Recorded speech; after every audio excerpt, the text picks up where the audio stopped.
Chapter 492. Gavin Rad looked at his steel boots, and then at the footprint, which was not much smaller but much shallower, and found that it was indeed the case. He whistled and said, "Well, there's good news. It seems that the big black lizard once greeted our Sir Marcus with the etiquette of a noble. Or rather, did he try to learn the etiquette of a noble from our duke?" This slightly mischievous joke made everyone laugh, and they felt much more relaxed. There's also the draconic magic. Marion carefully examined the terrifying burn marks around the place where Duque had sat. There were no spreading flames, only the purest control over flames.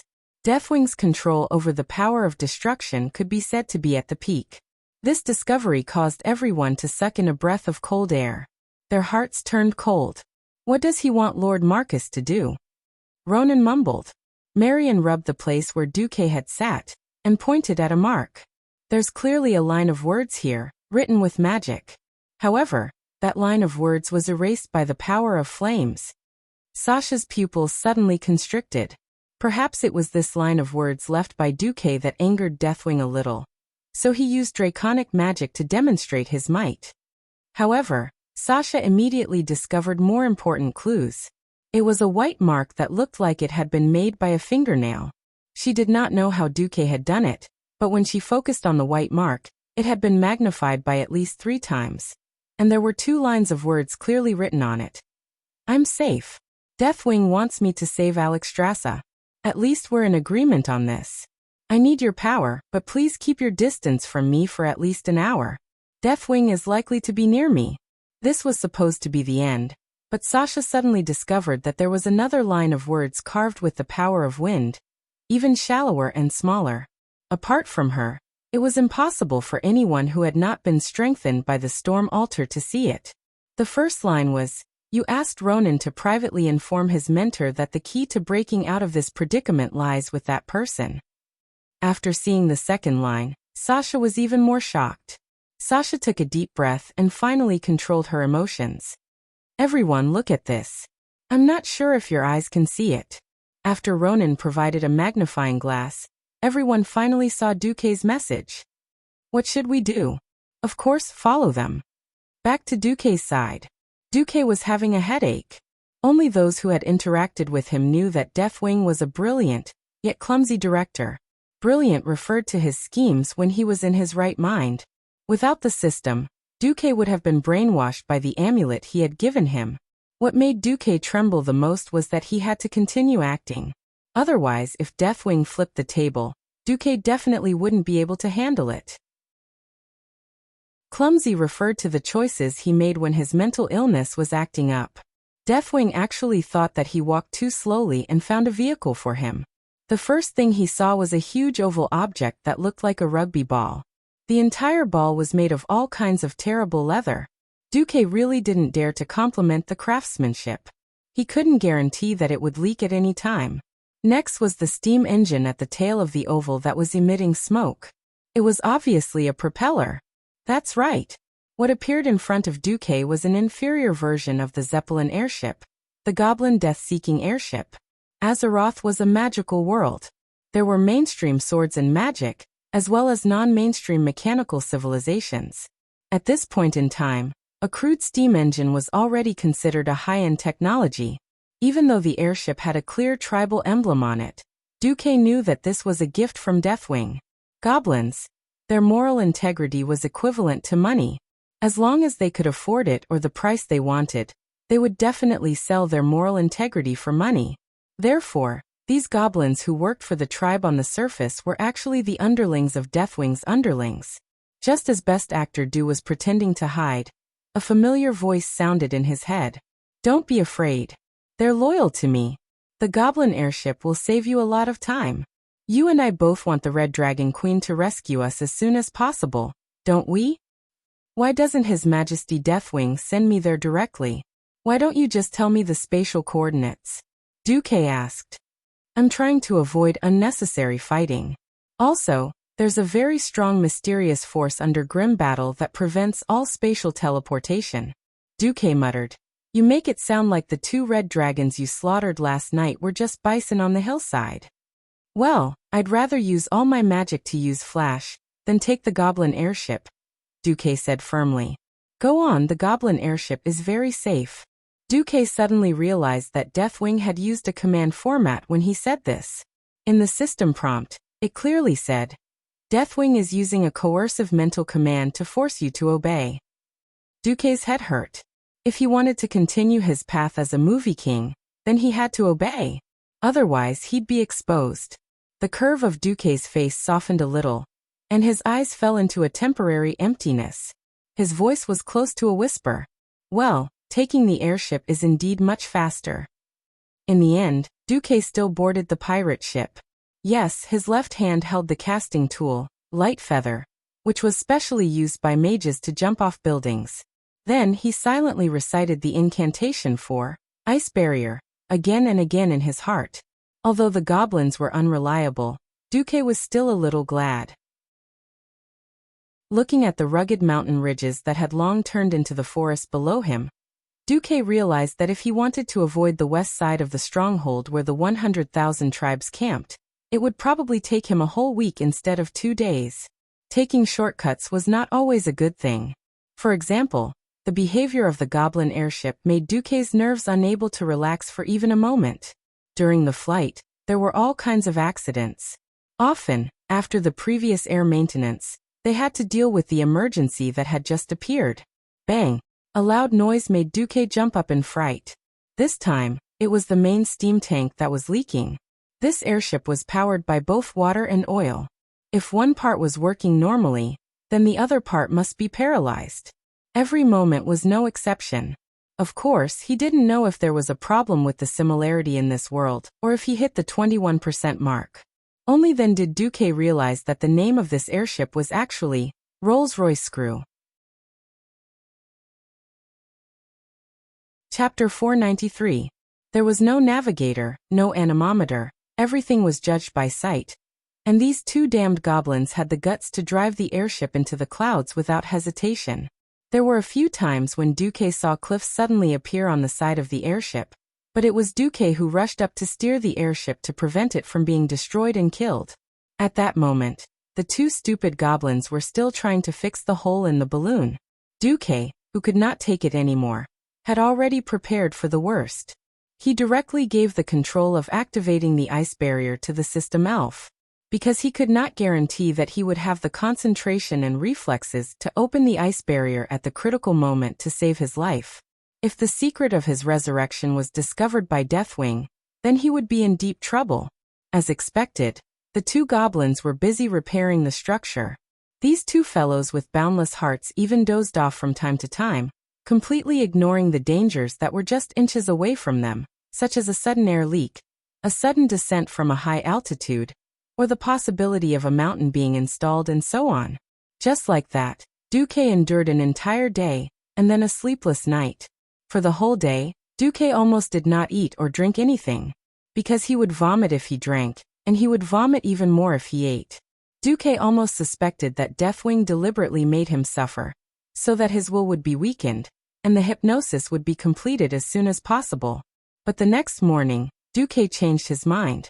The first light of dawn appeared, and the clouds around them gradually disappeared. So much so that Duque felt that the airship had finally sailed from the sea into the sky. There was no thick fog, and everything within 10 kilometers was clearly visible. The large forest under his feet turned into a rugged, uninhabited wilderness, and he could see that the terrain in front of him was gradually rising, all the way to the cliffs of grim battle. Along the way, there were indeed a few small forests along the way, but the overall coverage was quite sparse. People walking in the wilderness would be very conspicuous, and the orc dragon riders could easily see their traces from a few kilometers away. None of the orc dragon riders were interested in the airship that Duque was in. The most recent time, a red dragon even flew less than 500 meters away, and the orc dragon riders on it did not even look at the airship. Even when he flew past, the airship's steam engine made a loud explosion. It seemed like the orcs were used to the gnomes working for the horde for money, or it could be said that they completely looked down on these little green dwarves who were loyal to the tribe for the sake of the yellow metal. It was a good move for Orgrim to bribe the goblins with the gold he obtained from conquering the human capital. The beastmen didn't want it, but the goblins wanted it. The two sides almost hit it off. Duque narrowed his eyes. He was thinking about how his team of 4 was going to pass this place. After a day and a night of flying, grim battle was quite close to them. Sasha and the others who were following carefully on their griffins were also getting closer. At this moment, a major event that did not belong to the original history happened. In the Dalajan city, the kings of the 6 human kingdoms, plus Prince Kudrin, Wildhammer, and Kale. That's a total of 8 leaders were gathered together. Something big must have happened for so many big shots to gather together. Prince Drake Proudmoore, the next king of the maritime kingdom Kurtiras, died in battle. Dalajan Kirantor council member Gastala Malo died in battle. Silver Moon council member Balanmind Kaz died in battle. Former leader of the Bloodsail Pirates and current deputy commander of the Stormwind fleet, Duke Fairville died in battle. Along with the deaths of these 4 countries, there were also shocking losses. The culprits were the ancient red dragons led by Tyrannis Terranistas. Every place where 3 or more kings sat could be called a throne room. Now in the throne room, King Dalen Proudmoore's roar resounded. Calm down? Lothar, you're asking me to calm down. Now the one whose son died is not you, but me. You're asking me to believe in Duque. All right, I've waited for him for 2 weeks. Every day, every night, my men and I had to brave the threat of those damned lizards and patrol the sea. Now it's all over. This is the result of waiting. Dalen threw out a piece of metal that was mainly gold, and had been completely deformed by the flames. This thing made a clanging sound as it hit the floor tiles of the hall. The sound of it bouncing and rolling on the floor pounded everyone's heart. Almost no one could recognize that it was a scimitar. Dalen cried. The next king of Kurtiras has been sacrificed. He was burned to ashes by a ball of fire right in front of me. This is all Drake has left. Lothar was speechless. If not for the fact that Stormwind had also lost a duke, who knew how crazy King Dalen would have been. Now this hero of the sea who fought on the battlefield almost every day since the start of the war, and gave his all for the alliance was sitting on the floor tiles in front of the throne, bawling his eyes out. Yes, at this moment, there was no king, no admiral galloping on the blue waves of the sea, only a father who had lost his son. As the attack of the red dragons became fiercer, the leaders of the alliance who originally wanted to defend the Red Dragon army did not dare to say a word. After all, the alliance with the Red Dragon army was a thing of the past. The attack of the ancient Red Dragon was a real threat now. Every king had a bad look on their faces. King Tyrannis asked in a deep voice, "Is there still no news from our deputy commander?" Silence was the only reply. Crassus, who stood beside Antonidas, wanted to say something, but in the end, he remained silent. He had already received the news that Ronan had sent him. Crassus tossed and turned all night, unable to sleep. His most admired queen was still locked up in prison. But the wings of death intervened. That was the wings of death, the one that caused the entire dragon race to fall into civil strife and the verge of collapse. Perhaps if the most powerful magicians of the human race were gathered together, they would be able to fight against it. But only to the point of fighting. Crassus did not think that humans had the ability to kill Nethario. Crassus did not think that humans and elves could do what no dragon had done in the past 10,000 years. After all, that was no longer the realm of mortals.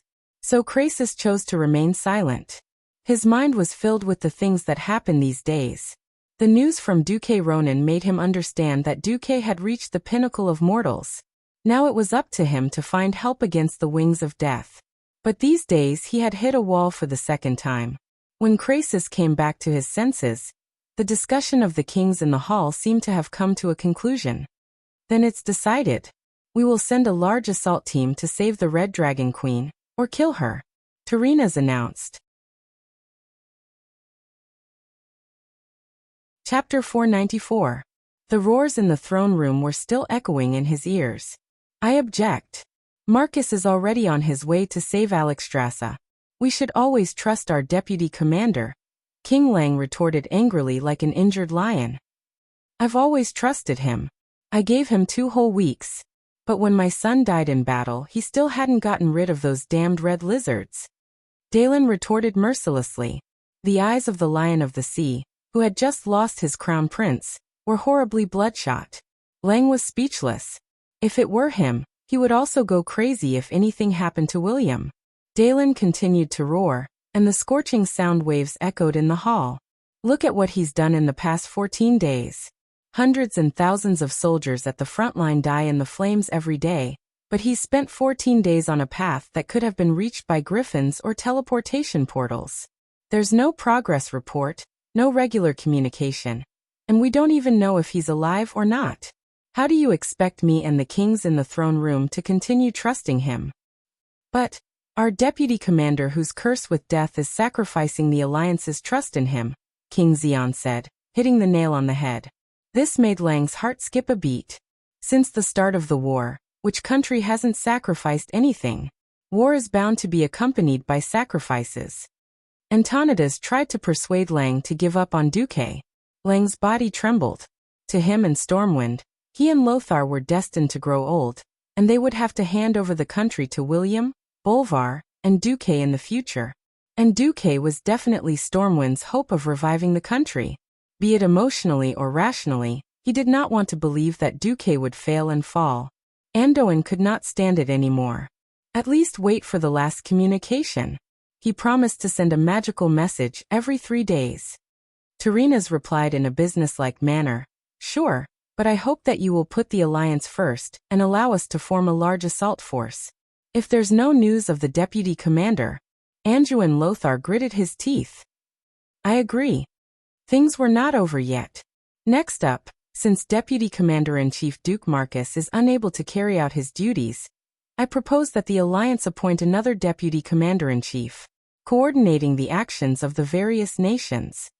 Jean suddenly raised his hand and said. Lang and Anduin's pupils constricted. What the hell was Gilnis doing?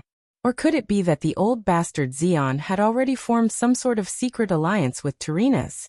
To be honest, without Duque around, there was indeed a problem with the coordination of the alliance.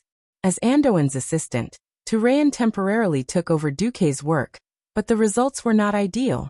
Tyrrhen had good leadership skills, but he was unable to handle logistics, troop mobilization, and warfare all by himself like Duque. It had been a year since the alliance had been established.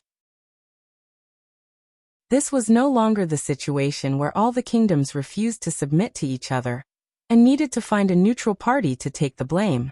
In the absence of Duque, Tyrrhen's reputation was not enough to convince the masses. That was the most fatal problem. He had never led an army on his own, and he did not have extraordinary bravery or a suitable title. It could be said that Tyrrhen was treated rather negatively by the kings of the kingdoms when he carried out his work. Moreover, in actual combat, there were often situations where the troops had to be split up. One deputy commander was indeed not enough. In the end, High Lord Alexandros Mograine from Rotterdam was elected as the second deputy commander with a high number of votes. In theory, he was ranked below Duque, but every king knew that once it was confirmed that Duque was dead, Mograine would be the actual deputy commander. When they returned to the state guest house, Lang flew into a rage, which was rare for him. Anduin, that bastard Tyrrhena's is trying to make you a mere figurehead. Lothar was silent for a long time. If it's for the sake of the Alliance's victory, I can accept it. I'm afraid that the old bastard is not just doing it for the sake of the Alliance's victory. Lang swept everything on the table to the ground. This was no longer a conspiracy, it was an overt plot. Yes, everyone realized that Rotterdam had changed. In the beginning, everyone from Rotterdam thought that they were the saviors of the world, and that they would save the ignorant people from all the kingdoms and join this seemingly distant war. However, when the horde burned down the Silverpine forest and threatened the holy capital, Stratholm, and even fought their way to Rotterdam, everything changed when the Rotterdam people's dignity was mercilessly trampled on. It was no longer the atmosphere of, no matter what happens at the border, we will still sing and dance in peace. Instead, the whole country showed a hysterical and unreasonable stubbornness. Revenge. Not only did he want a bloody revenge, moreover, they had to win the battle beautifully. It was a great victory that required the worship of 6 human kingdoms, 2 dwarf kingdoms, and 1 elf kingdom, as well as all of the 9 kingdoms. Tyrrhena's was so proud of his team of thieves, but they had failed. Finally, Tyrrhena's had waited for this opportunity. The worst thing was that as the leader of the alliance, Rotterdam had set a very bad precedent. Just as Lang was throwing a tantrum, the guard sent a message saying that Duque's maid was asking to see him. Duque's maid? Yes, we've all seen her. Her name is Vanessa Van Cleef. Van Cleef? Lang, of course, remembered this surname. It was one of the two heroes who helped the people of Stormwind obtain a base of operations behind enemy lines. Let her in. Vanessa entered and said something that made Lang furious. Your Majesty, please save my master's disciple, Miss Alicia Barov. The nobles of Rotterdam want to force her into marriage. What? Lang and Andoin lost their voices at the same time.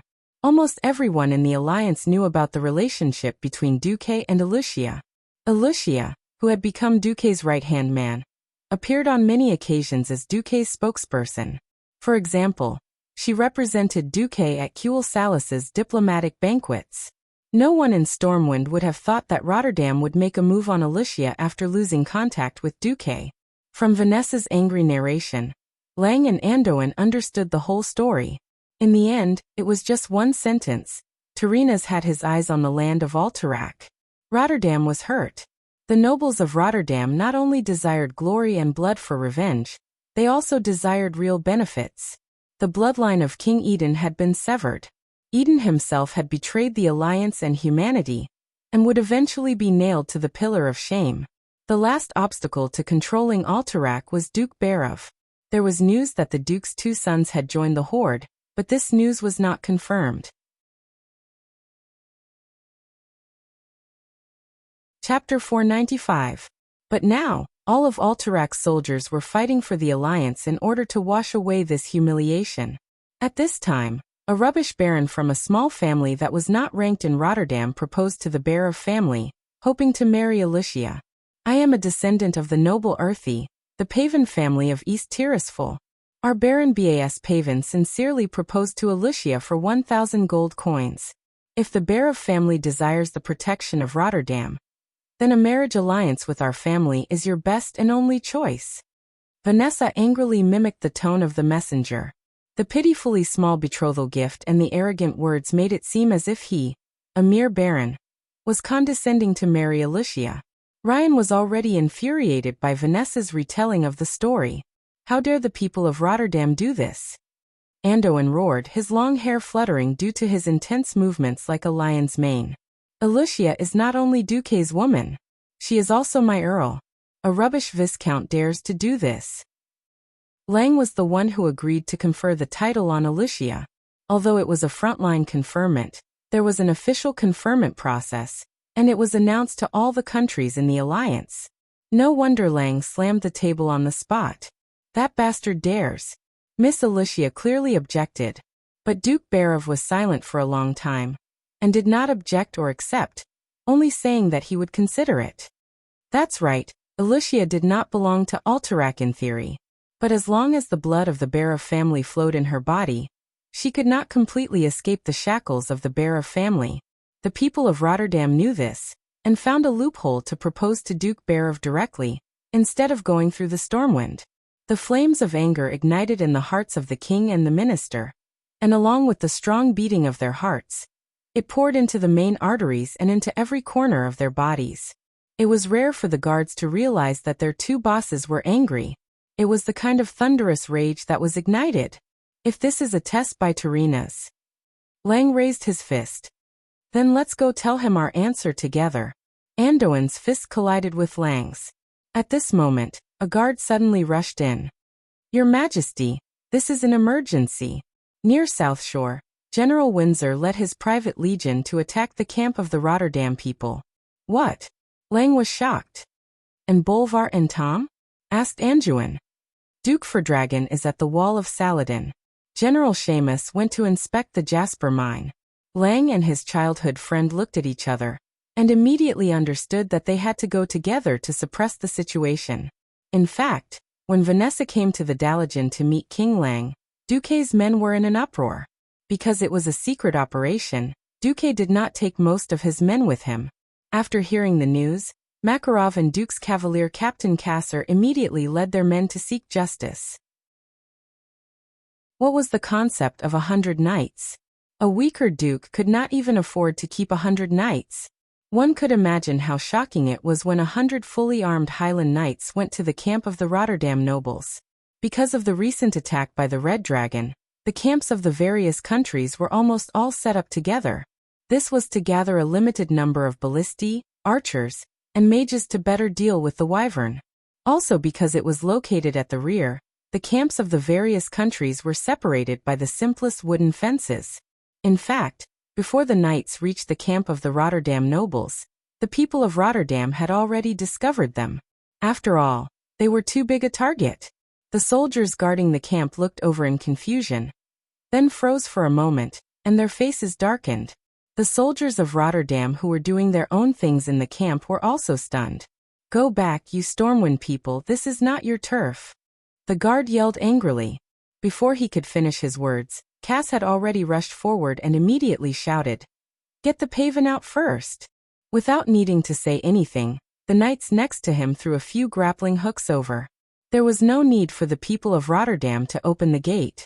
A magnificent group of 6 knights separated to the left and right, and the ropes tied to the saddles pulled the grappling hooks. With a loud bang, the wooden gate of the Rotterdam nobles' camp was blown away. The collapsing gate smashed onto the back of the guard who had shouted, and the immense force caused the guard who weighed close to 100 kilograms to fall to the ground like a tortoise. When Cassa and the rest of the 90 knights rushed into the camp, the soldiers of Rotterdam only then realized that the Southerners had rebelled. How dare they rush into Rotterdam's camp? One by one, they put down what they were doing, and surrounded the knights in anger. But who was Cassa? He was an elite Highland knight who had been trained in Earthy. If not for Salas who could not support so many knights, would he have come to serve Duque? In the world of magic, knights were rather fragile, but to these ordinary soldiers, they were all existences at the level of a father.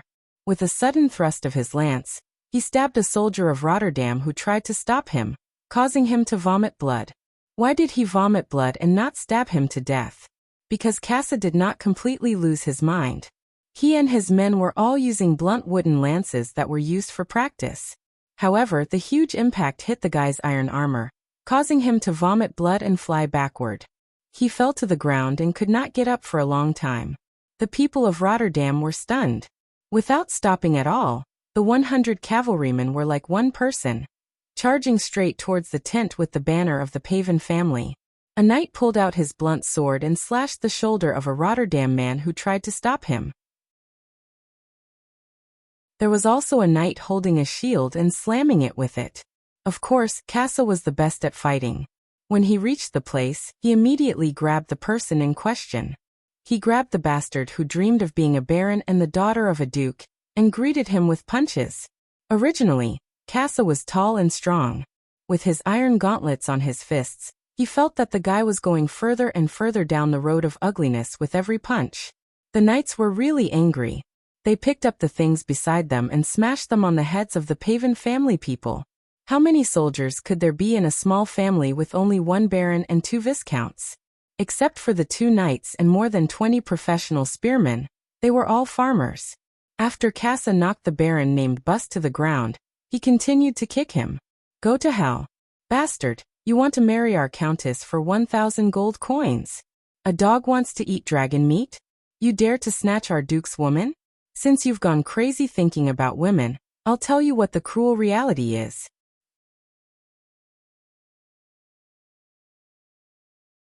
Chapter 496. The people of Rotterdam were dumbfounded. They had seen fierce ones, but never this fierce. After all, apart from mages, paladins, and other mystical beings who could use extraordinary powers, the most powerful force in a country was the knights. The average knight trained for 8 to 10 years before finishing his apprenticeship. Their combat power was not to be underestimated. Normally, a fully armed knight on a horse could take care of 10 ordinary soldiers and 100 peasant soldiers. 100 knights went up and easily beat the people of the Paven family into dead dogs. In fact, there were only 40 people who attacked directly. The rest were divided into teams of 15, guarding the 4 sides. Any Rotterdam people who dared to come near would be beaten up. They would not stop until the other party was beaten to the ground.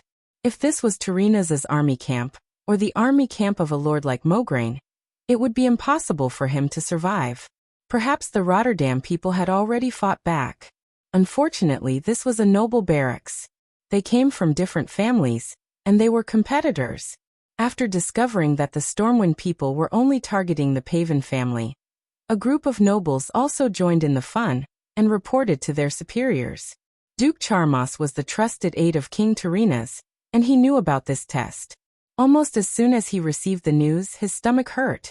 In fact, after completing the defense of Rotterdam, when Tarina's realized that Rotterdam had a chance to take over Alterac, they suddenly realized that they had acted a little too late. This was no longer a simple matter between Rotterdam and Alterac. It involved Stormwind. Now that the threat of the Horde had not been eliminated, Rotterdam could not fall out with Stormwind, one of the main forces of the alliance. Therefore, this was just a test. Whether it succeeded or failed, Rotterdam would not do anything further to avoid provoking the other kingdoms. It would be good if the Barov family was obedient. If the Barov family was not willing, then there would be plenty of time to deal with them after the war. However, by then, Rotterdam's appearance might be more ugly. Charmas did not expect the reaction from Stormwind to be so intense. He immediately rushed to the nearby camp to find Mograine. The people of Stormwind came to the camp of the 5th Legion of Rotterdam to cause trouble. There were nearly 100 knights. The gendarmerie could not handle it. Mograine had just received a magic message. He had been appointed as the Alliance's vice-commander. Who would have known that someone would cause trouble right after the promotion order was issued? If this wasn't a slap in the face, what was? Originally, he was the supreme commander of this place. Now that something had happened, he naturally could not shirk the responsibility. Mograine was a pure soldier. Without another word, he ran out of the tent and called for his 3,000 elite soldiers. They rushed to the scene of the incident aggressively. Not long after he left the camp, he realized that something was wrong. The moment he stepped out of the camp, a bugle horn sounded from another camp not far away. When he was halfway there, he discovered that the Stormwind army had already rushed out of the camp like a tide. The corners of Mograine's eyes twitched as he stared at Charmas beside him. He cursed in his heart. "Charmas, you bastard, you tricked me?" It had been proven time and time again that the nobles' private armies were rarely capable of fighting. The number of ranked private armies in the entire alliance could be counted on one hand. The person standing in front of him was one of them. It was Duke Duque of Stormwind's private army. Before Kuel Salas had joined the alliance, Stormwind had given half of the Griffin Legion to Duque. Not only was this private army overstaffed, they had fought from the Elven Forest all the way to Kuel Salas. They had fought dozens of battles, large and small. They could be said to be elites who had fought from the south to the north. Their bravery was no less than Noxus's 1st Legion of Stormwind. Mograine's teeth hurt the moment he saw this army blocking his way. "General Windsor, what are you doing?" Windsor was a righteous man, but Makarov beside him was not. As Duque's mouthpiece and the first confidant to follow Duque, he was not only loyal, but had also learned many of Duque's evil tricks. Makarov rode out and shouted, "I'm sorry, General Mograine. Our Stormwind Kingdom's Countess Alicia Barov was humiliated by your kingdom's Baron Bas Paven. Baron Paven attempted to marry Countess Barov with a betrothal gift of 1,000 gold coins. Duke Marcus's knight captain, Cassar Ulysses, could not tolerate such humiliation, and went to duel with Baron Paven. This time, Charmas was also anxious. If Mograine's elites arrived quickly and captured Duque's knights, even if King Lang came later to ask for them, at least King Tarina's would not lose face. But now, the other side seemed to have predicted it, and did not hesitate to send a large force to stop Mograine. Then, Charmas could not imagine how angry King Tarina's would be when he returned. Charmas did not care about his demeanor and directly cursed. "Duel? Bullshit. We received reports that your knights beat up our nobles. This is a great humiliation to the glory of the kingdom of Lordaeron." At this time, Windsor stepped forward. "We belong to the same alliance now. Don't let other countries see us as a joke. Why don't we retreat first, then each take 100 people in to see the situation, and then discuss?" Mograine stared at Charmas. "Okay." The army retreated, and when Mograine brought his men into the camp, he was instantly stunned. The surroundings were a mess. In order to avoid being affected, more than 4,000 noble private soldiers were like rabbits being chased into a corner, almost squeezing against the camp wall and shivering. The camp gate was demolished. The demolition method was simple and violent, which could be seen from the fact that the camp gate was dragged more than 30 meters away. Then everything between the camp gate and the Paven family's camp was flattened. From tents to ordnance, from campfires to camp beds. Mograine's eyelids twitched as he walked. It was one thing for the Stormwind wolves to be troublesome, but their combat strength was also very strong. Finally, Mograine saw Baron Paven, who was beaten to the point of death and did not look like a human. If it were not for the fact that the guy was covered in mud and could still vaguely recognize the badge and robe, Mograine would never be sure that this guy was always as arrogant as a swan. Charmos was angry. Duel? Is this still a holy duel? You call yourselves knights, and you even threw away the glory of the knights. This is blasphemy. This is the greatest humiliation to the great kingdom of Lordaeron. I want to report this to the leader of the Menethil Alliance. I want Stormwind to publicly apologize. His sharp voice echoed in the silent camp. Wuxia, who was following closely behind Windsor, was stunned. At this time, Makarov came out, leisurely took a drag on his cigarette, and then said slowly, I think Knight Ulysses just threw his gloves to Baron Paven. With that, Makarov raised an iron glove that weighed a full 2 pounds.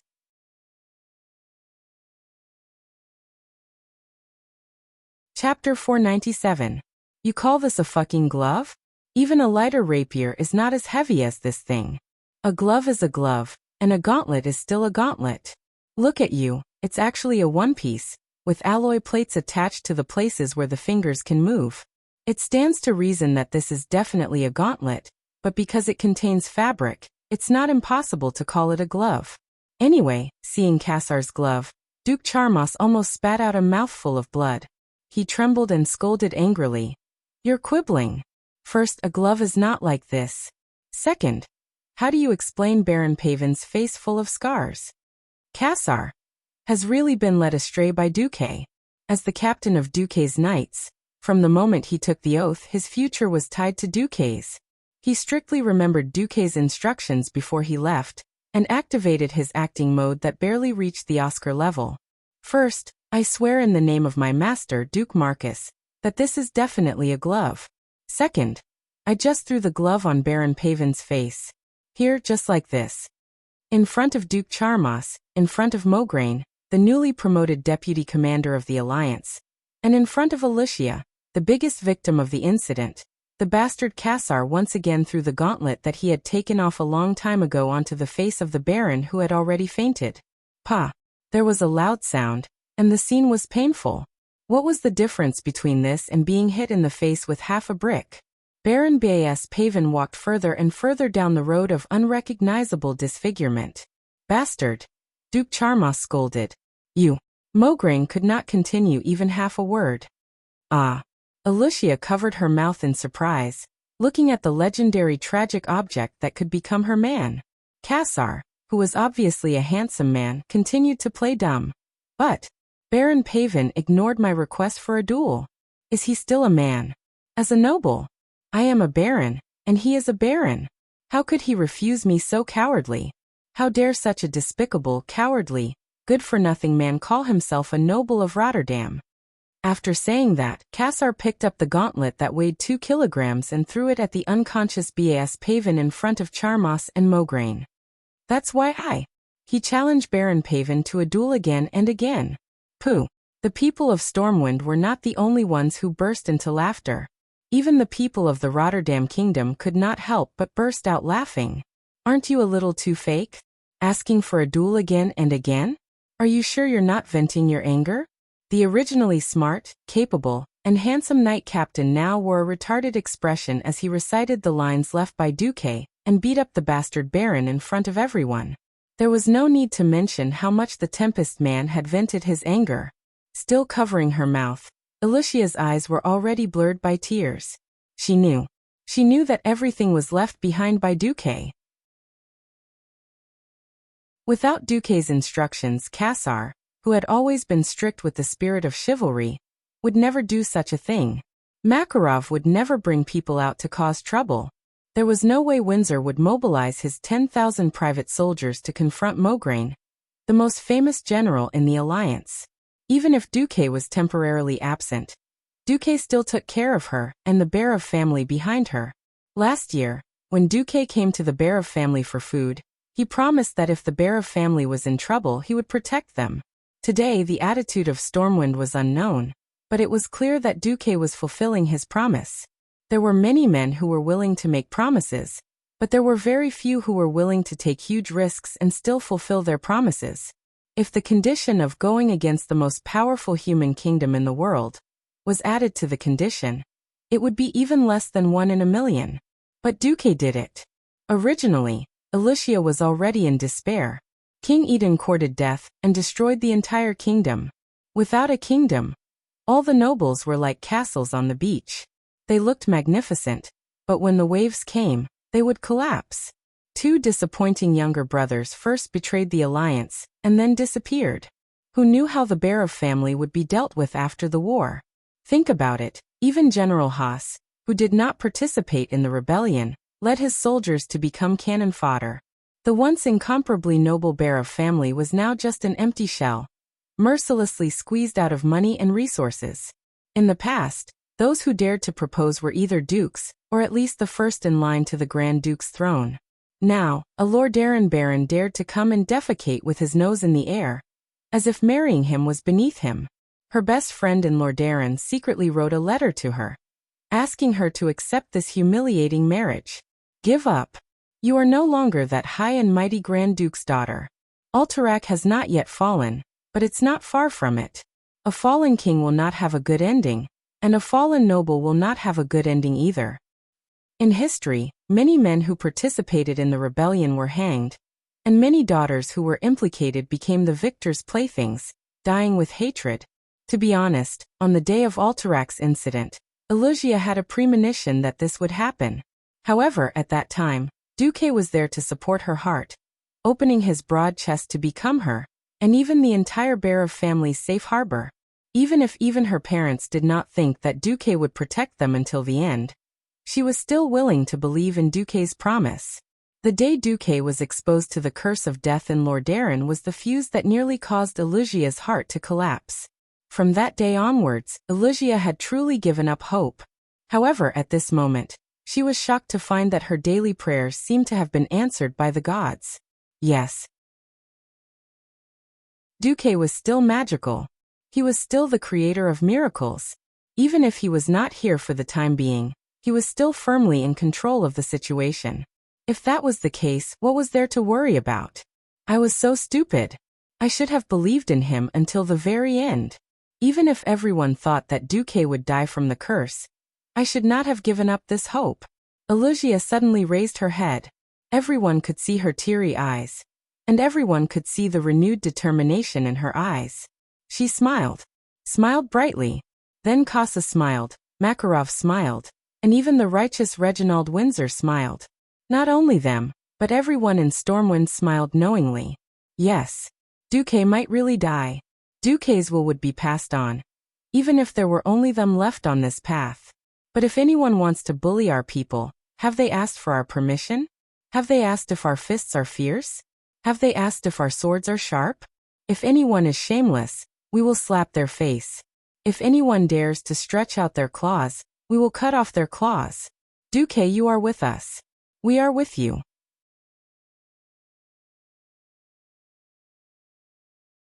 Chapter 498. Originally, when Tyrrhenas arrived, he wanted to drag out Baron Pavin, who had been beaten beyond recognition, and ask for an explanation from Lang. To be honest, it was indeed an insult to marry a duke's daughter with a dowry of 1,000 gold coins, but the great Rotterdam kingdom could not take it lying down. Tyrrhenas did not ask for the Stormwind to hand over the culprit. He was just trying to put some pressure on Stormwind, at least so that Stormwind would not interfere when Rotterdam kingdom annexed Alterac in the future. At this time everyone could guess what happened, including Lothar. All the Storm Royal Knights at the scene threw their gauntlets at Baron Pavin with all their might. Baron Pavan, I want to duel with you. Everyone shouted loudly, scaring the old Turinas half to death. Baron Pavan, who had been pulled out to be used as a spear, was knocked unconscious again on the spot. Well, it was a miracle that he did not die after being smashed by these violent, muscular men. Turinas finally realized the Storm Royal Knight's unyielding attitude. Even Lothar was strongly against it, so there was no room for discussion. If the commander of the alliance resigned because of such a ridiculous matter, then Rotterdam would be the real sinner.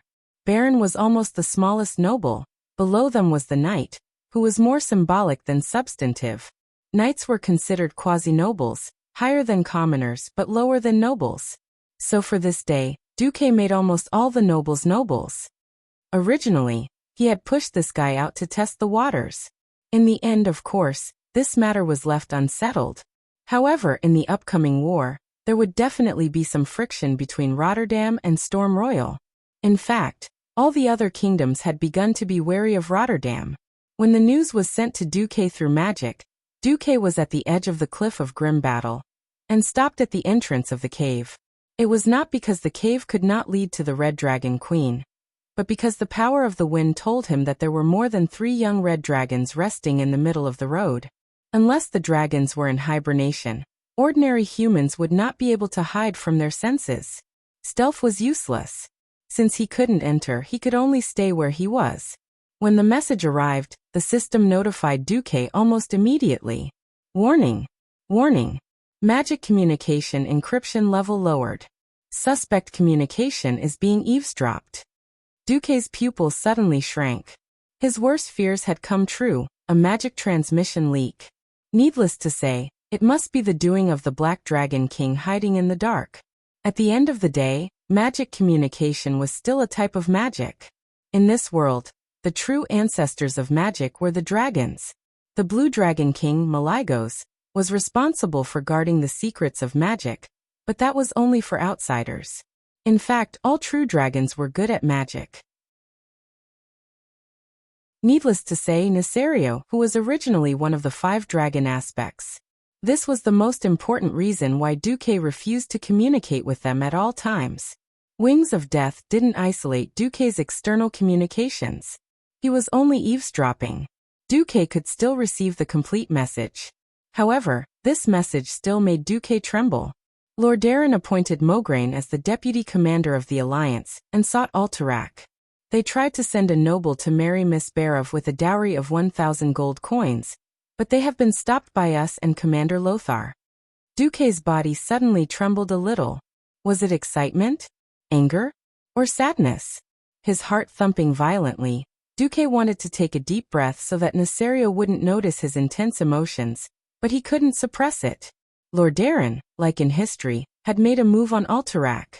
Perhaps because the tribes in this life were more aggressive, Lordaeron suffered more losses than in history, so under the impulse of rapid expansion, Turinas made a move earlier than in history.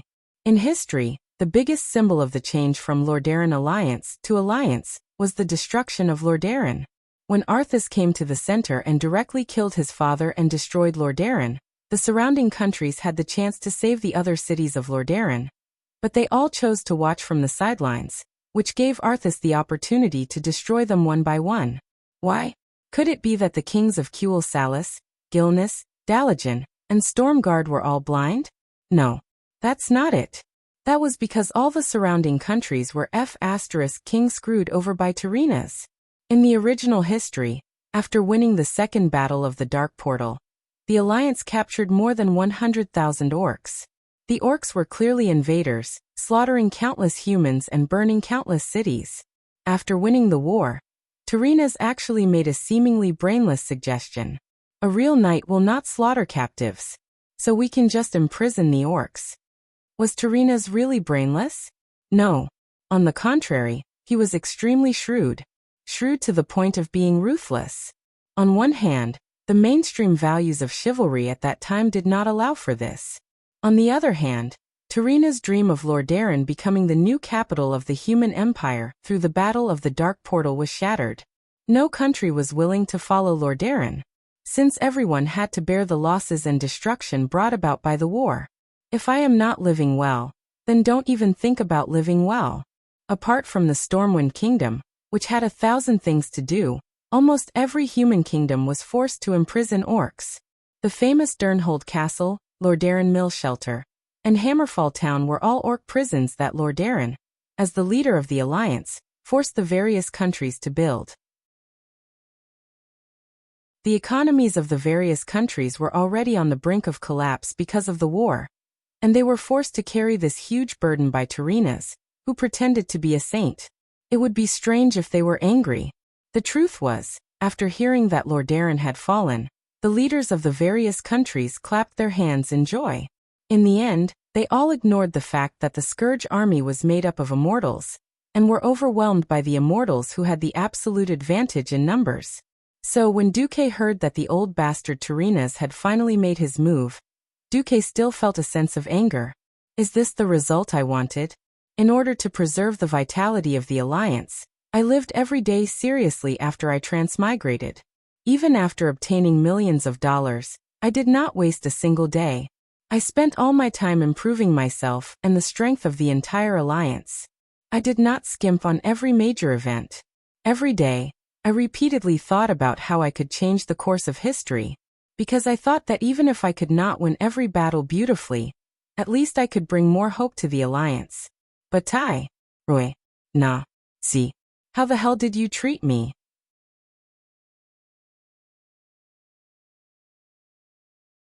Chapter 499. I'm working hard for the Alliance, coordinating with so many kingdoms day and night. I'm in charge of war, logistics, diplomacy, and coordination. Your hometown, Lordaeron, was almost raided, and I had to bring people to save you. Now they had finally turned from defense to offense, and there was a glimmer of hope for victory. I'm not dead yet. You're already targeting my people. Tyreenas Menethil. I'll F***ck your 18 generations of ancestors, and then F***ck your 18 generations of descendants. Duque gritted his teeth, his chest rising and falling rapidly. His arms trembled from the excessive force, and his nails dug deep into his palms. There was a famous saying in World of Warcraft, "Don't be afraid of a godlike boss, but be afraid of a pig-like teammate." But there was another kind of person who was even more disgusting than a pig-like teammate. Traitor. Yes. In Duke's eyes, Tyreenas was a ruthless man. Traitor. The Virgin Mary in disguise. Duque could not stop Aiden Pyreus from seeking death. But he had already expressed his desire to protect the Bara family. Now, before Duque had even received the news that he was dead, Tyreenas had already regarded Duque as a dead man, and began to seize power to pave the way for the rise of Lordaeron. Duque really wanted to open a portal and go back. He said to Tyreenas, the sun is so bright tonight. What? You're asking me why there's sun at night? It's simple. Because Tyreenas, you son of a bitch, are blind. You can't see the situation, and you can't see the future, yet you're sitting in the highest position. You trash. Your heart is as black as the darkest night. Ha ha ha. Ha ha ha ha. Duque suddenly ran out of the cave and laughed wildly on the mountainside. His laughter was carried far away by the strong wind. At first, Duke was still thinking that he should stop Tyreenas' precious son, Arthas, from killing his own father since he was familiar with history. For some inexplicable reason, Duque was suddenly filled with a strong desire to see Arthas commit patricide. That old bastard's shocked and terrified expression must be great. Hoo. Looks like you really want me dead. But I won't. Duque's eyes suddenly became firm and determined. His fierce gaze was as sharp as a sword, like raging waves. However, just as Duque's thoughts were in a mess, he suddenly received a new message from Krasis. Sorry, all of them failed.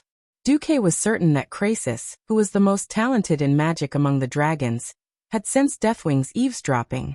That was why he sent such a baffling magical message that only Duque could understand. Duque was suddenly horrified. What the hell was going on? Wasn't it Krasis who convinced the other 3 dragon aspects in history? How did they all fail? What the hell? I got the most important talisman, Deathwing, and now you're telling me that the 3 most important helpers are not coming? Then why the hell am I still fighting? At this moment, Duque had the urge to cry. That's right, a man does not easily shed tears. But now he felt so bad that he wanted to cry. Is this the so-called despair? No. Definitely not. I, Duque, am the man who will become an archmage in Azeroth. If that useless Krasis can't handle the 3 dragon aspects, then I'll go there myself. Although it was a trip, Duque did not have the time to go to another continent to find Blue Dragon King Malygos, nor did he have the time to go to the Cavern of Time in the desert to find Nozdormu. Duque's only chance was the Green Dragon Queen Isra, who was hiding in the Emerald Dream. Isra, the Emerald Dream she guarded, was the reflection of Azeroth in the dream. Everything that happened in the Emerald Dream, and in reality, would affect each other. In theory, it was easy to find Isra, as long as you dreamed, and then contacted her in the dream. In practice, it was impossible to attract Isra's attention unless it was an extraordinary dream constructed with extremely strong mental power. Duque hid back in the cave, in a concave not far from the cave entrance. He sealed his body with ice to ensure that the changes in his breath would not be noticed by Deathwing. After instructing the system elf to maintain the monitoring of the Deathwing talisman, Duque took out a bottle of potion from the storage space. It was a black bottle. After pasting a special label on it, and placing it in the designated place, he quickly found it. This thing was called Death Dream. Even in Karazhan's laboratory, it was regarded as a taboo by Medivh, and it was the most strictly guarded and labeled as the most dangerous. Just 3 drops of this venom on the tip of the arrow killed Manta, the king of the abyss. Just 3 drops were enough to kill an existence that was 10 times the size and strength of a giant dragon. Just like Deathwing, almost everyone once thought that Manta was absolutely invincible. Now Duque was going to take some Death Dream. He wanted to use the strongest hallucinogenic effect of this thing. The deepest sleep, the deepest dream. Duque said to himself as he opened the bottle. If I can do it, then Isra should be there. No, she must be there. But if there's too much, then I'll be the one to die. Most people only have one chance, but am I an ordinary person? Duque laughed at himself. Yes, Duque was not afraid of death, but he was afraid of decay or destruction at the soul level. The curse that Sargeras used before he knelt down was of this level. Compared to the slow countdown of death like a frog being boiled in warm water, Duque was more willing to take a gamble. How many gambles were there in life? He took out a cup and a small bottle of pure water from his storage space. Then he poured just enough water into the cup and opened the black bottle. He carefully lifted the opened black bottle to the top of the glass. 3 drops of poison killed Manta in a few seconds. How many drops did Duque need? The deepest slumber and eternal death. The difference between the two was much smaller than most people could imagine. Duque tilted his hand and poured out the smallest drop of poison he could. He watched the drop of poison fall silently into the cup of water. Duque closed the lid of the small bottle and picked up the cup. Damn, it would be great if there was a comfortable spring bed at this time. Duque added. Well, it would be better if there were 2 elven girls with big breasts to accompany me on my left and right. Duque smiled and said to himself, Come on, drink this cup of dichlorvos. After saying that, he drank it in one gulp.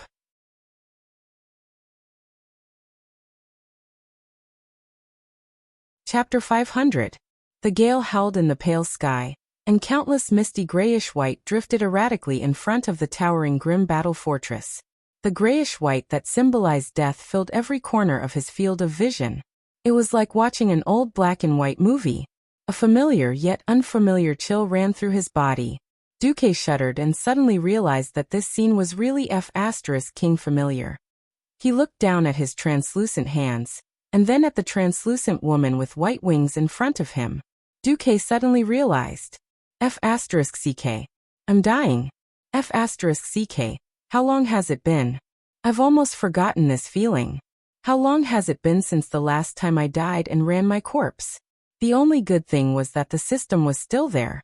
The system notification said, You're dead. Do you want to activate instant corpse resurrection? If yes, please pay additional soul power. Yes/no? Duque decisively clicked yes. Duque had no choice at all. The despicable black dragon was staring at him now. If he really found out and took back the black dragon amulet, he would really have no place to cry. In fact, Deathwing really did find out. He felt that the faint soul connection between himself and Duque was temporarily interrupted. Nesario, who had transformed into his human form and was hiding at the foot of the mountain, frowned. However, in the next moment he found that the soul connection was restored. There was no mistake. Could it be that I'm too close to the demon's soul, causing problems with my perception? After thinking about it, the demon's soul refused to be touched by any dragon. In order to prevent him from interfering again, the seal that the four bastards put on was quite terrifying. He was not afraid of going up against the four guys who did not have full strength, but he was afraid of encountering the demon's soul. The backlash of the demon's soul on the entire dragon race was no laughing matter. On the other side, in the ice, Duque panted heavily. Looking at the black dragon amulet in his hand, Duque was speechless for a long time. F***ck, it's too much and I died. Duque smiled bitterly. If it wasn't for the soul force that Medivh had left for him, he would have turned to dust after enduring for 14 days. Alright, I'll take a smaller portion this time. Duque used half of the amount from last time and drank it with water. This time, it wasn't the fairy sister, whose vision went dark and she directly saw the grave. Instead, it was a faintly discernible murmur that sounded like the wind, but also like some kind of love action movie. Duke felt unwell, because he recognized that this was Aurelia's purposely suppressed moaning when he stabbed her in the back. The scene in front of him instantly changed. Duque was dreaming, and it was the most intense kind. Aurelia was not a gentle woman. She was independent, strong-willed, determined, and courageous. Especially now that they were facing a great enemy, Aurelia was even more focused on taking revenge on the tribe. She couldn't understand how hot-blooded a young human male with the body of a little over 16 years old could be. It couldn't be helped. Even if humans and elves had similar styles, there were still differences between them. In fact, after that night, she didn't have much time with Duque. Plus, Duque was a transmigrator who had graduated from an engineering university. Engineering. It was good enough to see a female. That was the grave of a male. That was the place where Saos competed with Diaochan. As a result, Duque had actually accumulated a lot of pressure. There were a few times when Duque almost couldn't take it anymore. For a moment, he wanted to make a move on the cabbages beside him, like Vanessa or Alicia. As a result, Duque's willpower in this area was actually quite weak. As a result, under the intense power of the hallucination, Duque made a fool of himself. In the dream, he became the male protagonist of a love movie. His opponents were the beauties he had met after he transmigrated. If he was the only one talking in his sleep, then it would be fine. But the bad thing was that 3 kilometers away from him, the third sister of the Windrunner family was eavesdropping. The group hid in a secluded valley, waiting for news from Sasha. How is it? Is there any movement from the boss? Gavin Rad asked nervously. Sasha's face was red, which was rare. What was she supposed to say? Was she supposed to tell these animals the truth, and what their boss was dreaming about? What embarrassed Sasha the most was that not only did Duque call out Aurelia's name, he even said, "Queen Sylvie, come with the Sasha sisters." These words angered Sasha so much that she trembled. Duke, that bastard, was actually dreaming. Sasha gritted her teeth and stopped eavesdropping. She was afraid that if she kept eavesdropping, she would really go crazy. Ronan asked, "What's wrong with Lord Marcus?" Sasha scolded, "I don't care if he dies." The other 3 in the team were all dumbfounded when they heard this. Duque had courted death, and then he had failed. Several times in a row. He had either given too much or too little. Finally, on the 13th time, Duque suddenly had a vague feeling that he was right this time. His consciousness became blurry again. He seemed to feel the arrival of the goddess of fate. In the confused sound of the wind, he seemed to hear the voice of fate. "You are sliding faster and faster towards your final rest, brave Duque. Before that, is there anything else you want me to do for you? Are you going to save Alexstrasza?" Duque's lips moved slightly. "No, I don't just want to save her. Since I, Duque, have come to Azeroth, I hope to make this world a better place." The murmur of fate continued. "Don't you want something for yourself? Maybe you want your fading life back?" or to rule over a region. Or perhaps eternal life? Everyone has to die. I have no intention of changing this fate. But if I have any hope, it would be to transmigrate here. At least I don't want to leave any regrets, right? Regrets? Yes, I really have too many regrets towards this world. For a moment, fate seemed to feel the regret in Duque's heart, and it also felt the selfishness hidden in the bottom of Duque's heart. Fate seemed to let out a light laugh. Then there was darkness. The darkness seemed to be pulling him in. Duque began to feel that it was difficult to breathe, and it was difficult to think. He even wanted to turn around and just disappear in the comfortable darkness. This idea was becoming more and more tempting to him. But he forced himself to be more clear-headed. Yes. Duque's clear voice surged in the long river of fate. You want to make me sink into darkness? What a joke. If I am destined to be pulled into the dark hell, then I would rather transform myself into light and turn hell into a bright heaven. If the end of a hero is destined to be a tragedy, then I will rewrite all the scripts. My life. My script. My world. Only I can write all of them.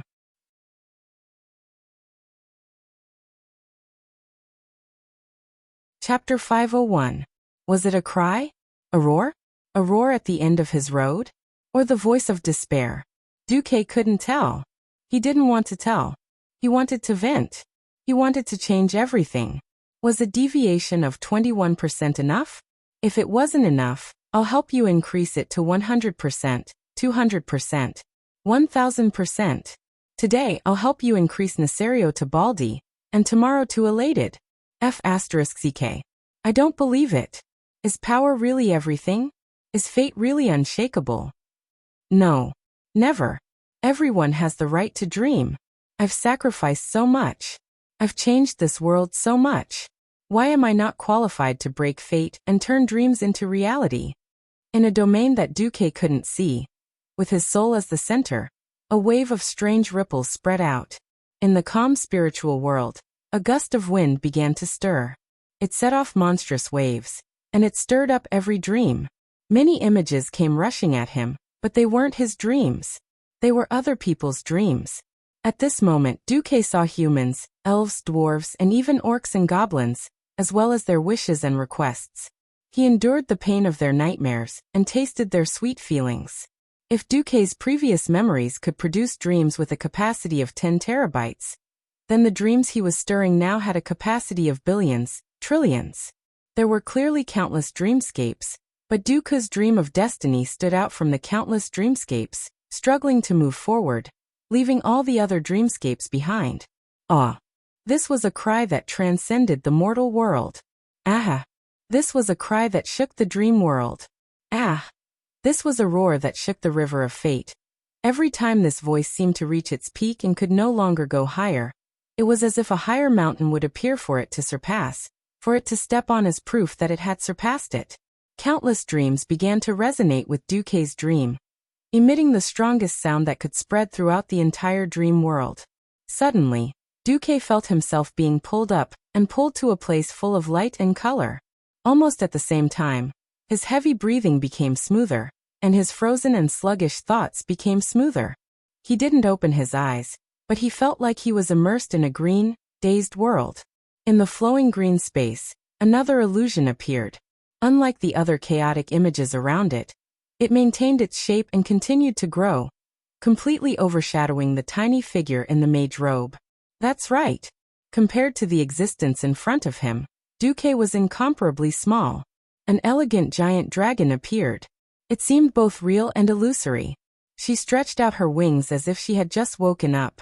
Her body was cloaked in the pale green of the forest at dusk. Duque raised his head, thinking that he would meet her eyes, but he found that her eyes seemed to be asleep. However, he did not doubt that the Lady of Dreams could sense his presence.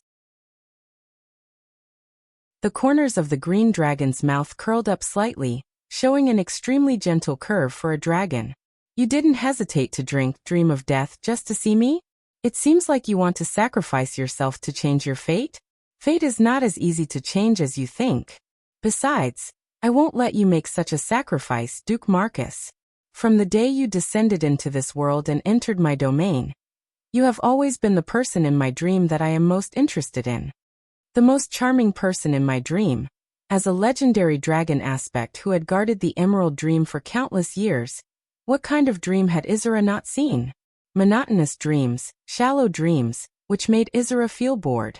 She didn't want exciting dreams, but at least something fresh was good. Duke's dream entered Izura's vision by chance. That was only at the level of attention, far from the level of her appearance. However, today was different. The dream that was strong enough to change millions of people and tens of millions of living beings deeply attracted her, which was why she appeared. Seeing Izura's arrival, Duke seemed to instinctively want to stand on the ground, or rather, find a place to stand. However, from the beginning, the ground around Duke wasn't real. It felt like he was stepping on a rice cake that hadn't formed yet. He couldn't exert any force, and it was easy to deform. However, Duke wasn't an ignorant bumpkin. He almost subconsciously thought of the astronauts. This was the Emerald Dream, a place formed by dreams. If that was the case, Duke was dreaming in front of Izura, or rather imagining it. A gentle wind blew in the Emerald Dream, and Izura's huge eyelids seemed to move. She looked at Duke with interest, but didn't stop Duke's actions. Izura was immediately surprised. She saw Duke solidify under Duke's powerful spiritual will in this liquid-like thing that she called the source of dreams. It formed a chair that looked like wind, but was actually solid. Duke sat on it and adjusted himself so that he was parallel to her line of sight, facing her huge dragon head. Less than 10 meters away, Duke apologized straightforwardly.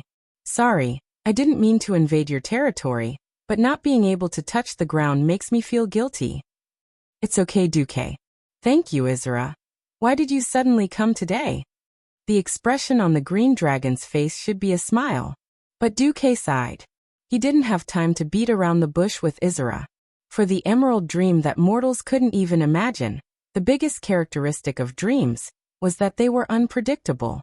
As the master and guardian of this world, Izura also inherited almost the same characteristic. Beating around the bush with her, she could talk to you for 100 years without repeating it. You're so elegant, so polite, and you don't even put on the airs of a dragon in front of a mere mortal like me. Why do you pretend you didn't see all this? Why did you repeatedly reject the pleas of a great red dragon when Crassus, or Cleostras found you? Oh, Cleostras. Looks like you know a lot, Duke. Izura didn't deny it. Knowledge and history exist in books. Duke pointed at his head. Okay, can you answer my question? Izura's huge figure seemed to float backwards. The green dragon in her vision became erratic, and some illusory ripples appeared on her body. It was as if she and Duke, one under the water and the other on the surface. When a drop of water fell into the quiet pond, the ripples blocked their vision. Her eyes were closed, but her face never left the intruder of the dream.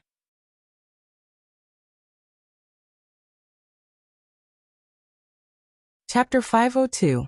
Why turn a blind eye? It's not that simple to save Alexstrasza, and I can feel Nesario lurking near her. If I force myself to fight Nesario, the price I might have to pay. Even I don't know if it's worth it. If even I fall, that will be the day the Emerald Dream collapses. Duke was about to say something, but he suddenly found that he could not speak. Yes, this was Izura's territory. She was the absolute master here. Even in the distant past, we dragon aspects were only given the responsibility of protecting this world. Izura sighed. Duke found that he could speak. Are you trying to say that humans, elves, and dwarves are not within your protection? Izura did not reply directly. Isn't it better to let this world run its own course? If Alexstrasza is destined to be rescued, then what is predestined will naturally happen, right?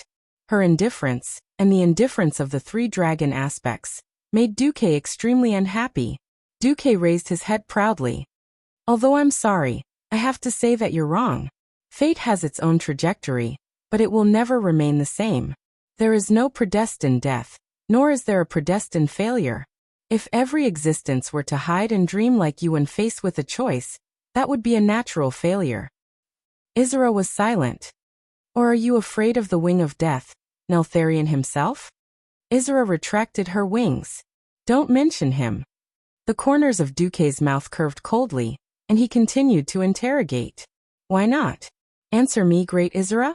Is it the memories of him that give you nightmares? Or is it his own actions that cause the plague of nightmares in the world of dreams? Although her eyes were still closed, Duque knew that Isra must have some kind of fear of Deathwing in her heart. I swear, I'll never enter his dreams again. He is probably the only character who is more terrifying in his dreams than when he is awake. If Krasus heard Isra's words, the red dragon would probably be dumbfounded. But Duque knew very well why this was the case. After the ancient god Enzos used the whispers of the ancient god to drive Nesario crazy, Nesario had actually been suffering from severe schizophrenia for a long time. Reason with a lunatic? That's really hee-hee. Duque did not care about Isra's psychological trauma towards Nesario at all. He was only focused on one thing from the beginning to the end, whether he could summon the 3 ancient dragons to fight Deathwing to the death. This was not an easy task. Firstly, the demon soul had taken away their strength. Although they wouldn't be reduced to such a state, their strength would still be reduced by 50%. Secondly, Duque could clearly see that these fellows were only willing to guard their own land after 10,000 years had passed since the era of the dragons. The Blue Dragon King, Malygos, had become mentally ill because the Blue Dragon army had been wiped out and his wife had died. The Bronze Dragon King, Nozdormu, was only willing to focus on his collection every day. He had become a shut-in. The Green Dragon Queen, Isra, was already considered easy to talk to. Duque raised his head high. You're afraid of Nesario, but you and your race still haven't given up on humans, elves and dwarves, haven't you? Even if you're afraid, you're still looking for a way to destroy Nesario, aren't you? Isra sighed. So what? Even if I drag Nesario into the Emerald Dream, I can't destroy him. Even in my domain there are limits. Duque's voice became clearer and louder. What you can't do doesn't mean that others and other races can't do it. In this world, humans are indeed a new race. But so what? Haven't we created enough miracles? Haven't humans realized those seemingly absurd dreams many times? Since you think you can't do it, why don't you dare to give it a try and let me rewrite your destiny for you? The Green Dragon Queen's huge body trembled. Isra, let me tell you, I've obtained a way to save Alexstrasza. Regardless of whether I can get your help or not, I will persist in fighting Deathwing with her. The only difference between whether you, Malygos, and Nozdormu join us is whether we can take this opportunity to deal a heavy blow to Deathwing. Just because you don't dare doesn't mean that the other dragon aspects don't dare. Help me contact Malygos and Nozdormu. I'll convince them. Duque knew that Isra was still a little lacking in courage, or rather, she didn't trust him enough. She silently sensed Duque's mind, or rather, the aura of the dream that only she could taste. You're not lying. Well, if you really want to do that, I'll help you call them.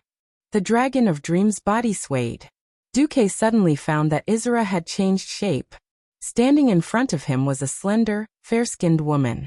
She was beautiful, but she was as ethereal as air. She wore a silky light green gauze robe, and a veil covered the lower half of her face. To some extent, she reminded Duque of the ethereal goddess in the graveyard. Of course, they were not the same thing. Her eyes were still closed. Suddenly, Isra's eyes opened completely. Duque was stunned. It was a pair of eyes that transcended his understanding. It was full of fantasy colors. As if this pair of eyes belonged to someone he knew, someone he loved deeply. It was also as if this pair of eyes was extremely unfamiliar. It was as if at that moment, Duque lost his ability to distinguish colors, because he actually saw all kinds of colors in Isra's eyes. Blue, green, red, black, gold. There was every color in her eyes. There was also a pair of eyes that seemed to be the reflection of his own eyes. With this shocking opening, Duque found that the space on both sides of him was shaking violently. On the left was the 1,000 miles of ice. In a huge ice cave that was at least 1 kilometer high, a huge blue dragon with dull eyes was indifferent to everything. If he roared angrily, Isra, how many times have I said it? Don't peep into my dream. Isra would think that there was a chance. However, this dragon that was always happy now looked like an idiot. It just glanced at Isra and didn't say a word. On the right was the 1,000 miles of yellow sand.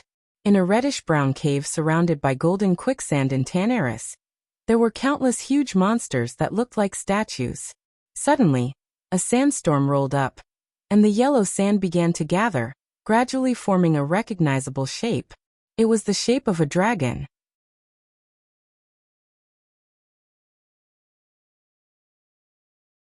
Chapter 503. It was the size of Maligos, and it stretched its dusty brown wings lazily. The sand continued to be absorbed into the behemoth's body, and seemed to be mixed with various shiny metal particles. The dragon that was gradually taking shape in front of Duke's eyes shone even more brightly under the scorching sun. Isra. The sand dragon spat out a few puzzled words. Why are you disturbing my afternoon nap with a human? Disturb my peace here?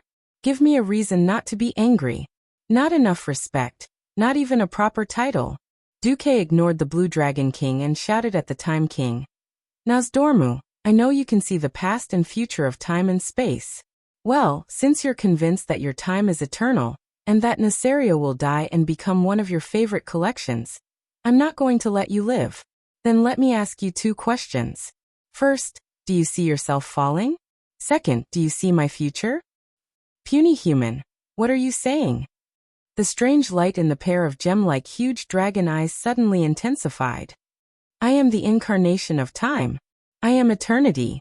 No one can kill me. Nosdormu, who seemed to have seen through everything in the world, roared angrily. The entire sky was filled with sand and gravel. In Nosdormu's domain, every inch of land contained some kind of ancient magic. Just a grain of sand was enough to ensure that an ancient dragon had never existed. From the past to the present to the future. Not to mention a puny wizard Chunxing. If he was hit, Duke would be reduced to ashes, and even his Aurelia would completely forget about him. The ruler of time was just that terrifying. The corners of Duke's eyes twitched, but he had no intention of dodging or defending. It wasn't that he didn't want to, but that he couldn't.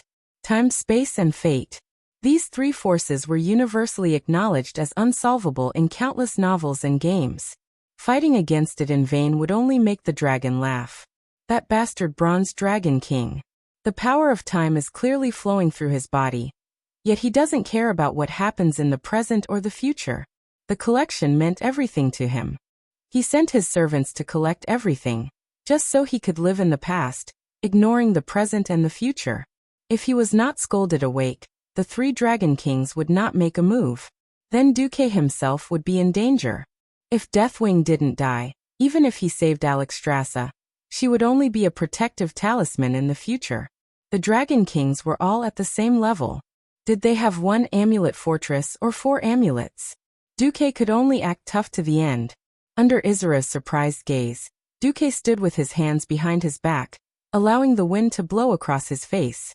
His eyes were firm, and his posture was like a pine tree in the storm, with extraordinary pride and a pitiful gaze. This made Nosdormu even angrier.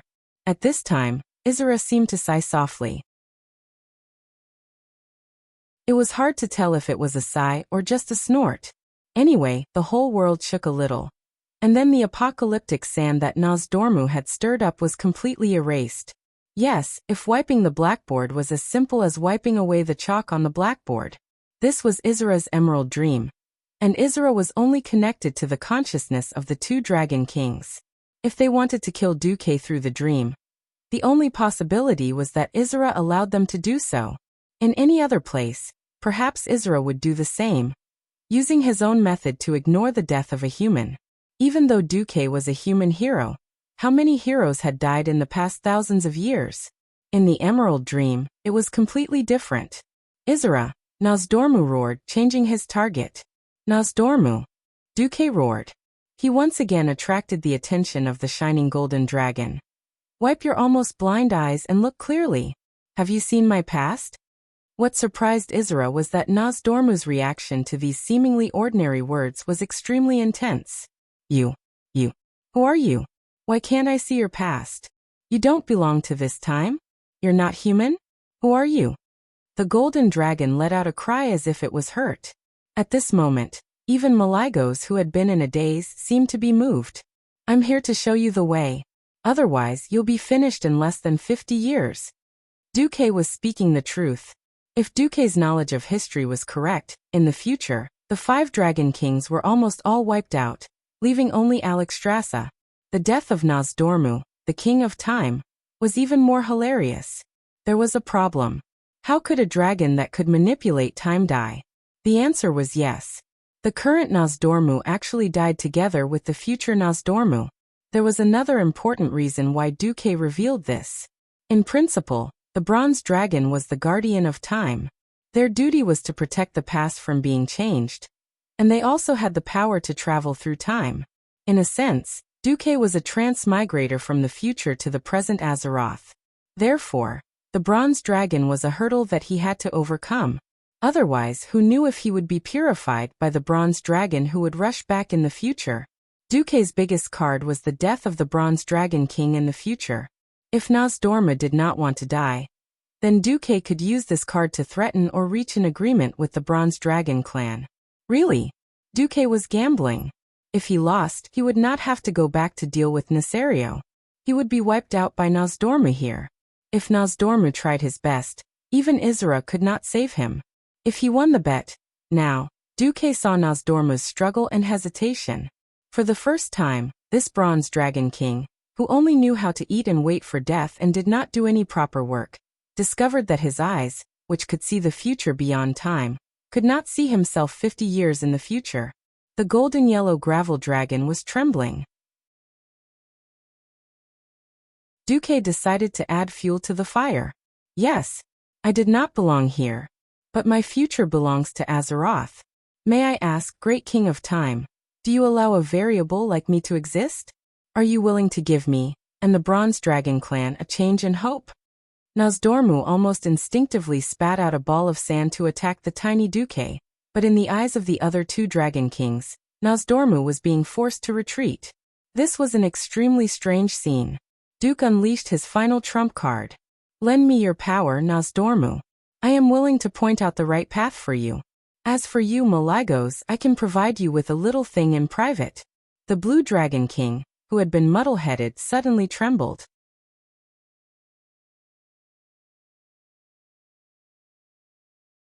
Chapter 504. Duque fell into a strange state of slumber. On the surface, he was waiting for the red dragon to leave, but in reality, he was still trapped in the Emerald Dream.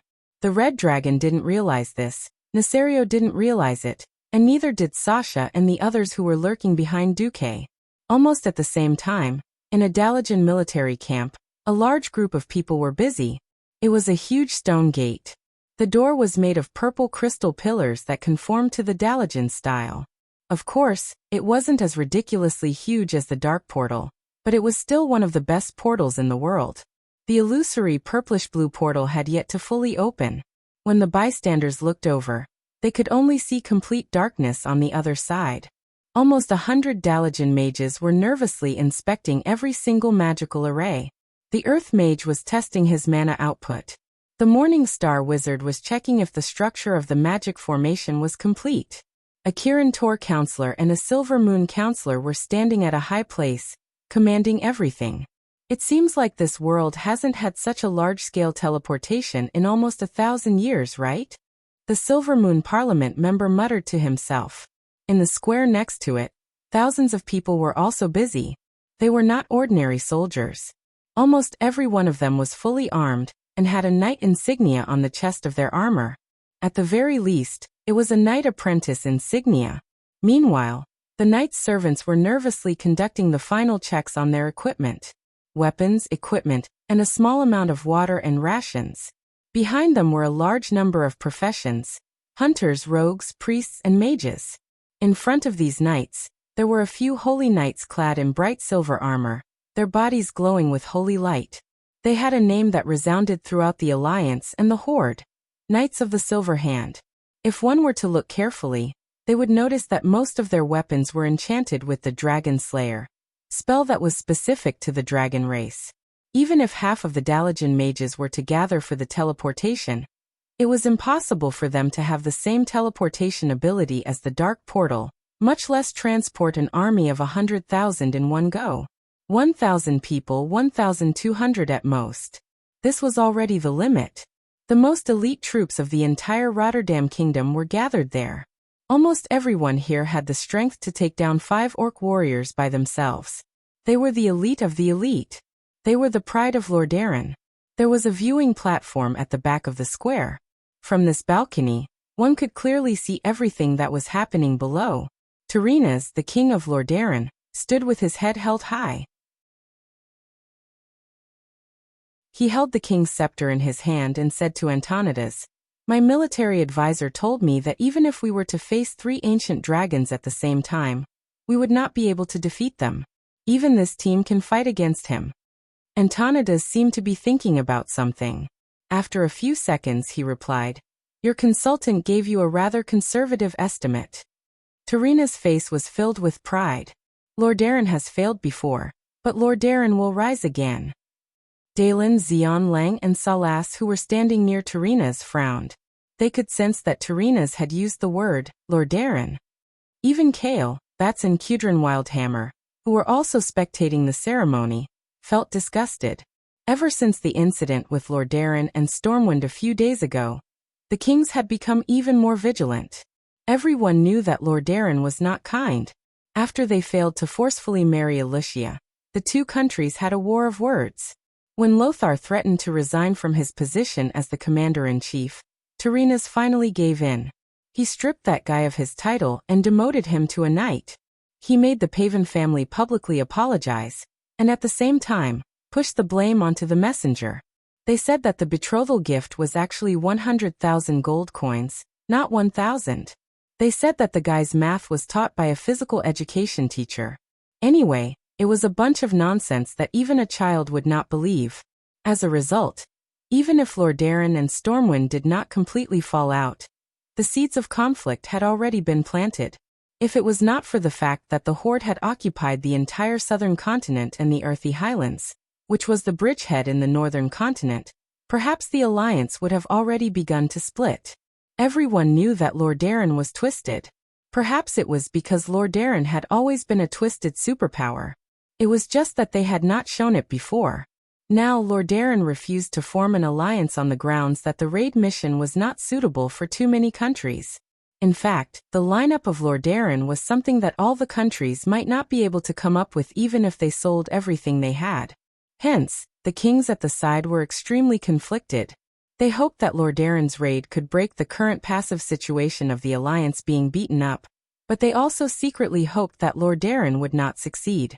After all, once they lost the last trump card, the Red Dragon, the Horde would very likely collapse. They could not imagine how arrogant Lordaeron would be after completing this important turning point of the battle. Of course, this time, if Duque was here, he would say that Lordaeron was going to poke a hornet's nest live. Tyrrhenas turned around and opened his arms to the kings. "Did you see that? The elites of Lordaeron are so strong. Did you see that? This is the heroic posture of a sure-win army." The kings saw the almost crazed expression on Tyrrhenas' face.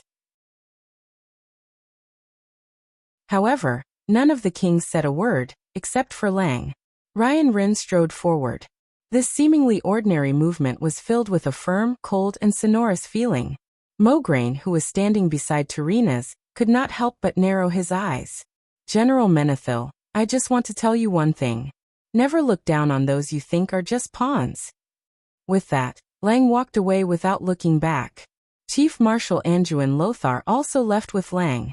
Within the alliance, the way of addressing someone was very vague. To be more intimate, one could call him by his name, adding "Your Majesty." For example, normally, Duque preferred to call Tyrrhenas "Your Majesty."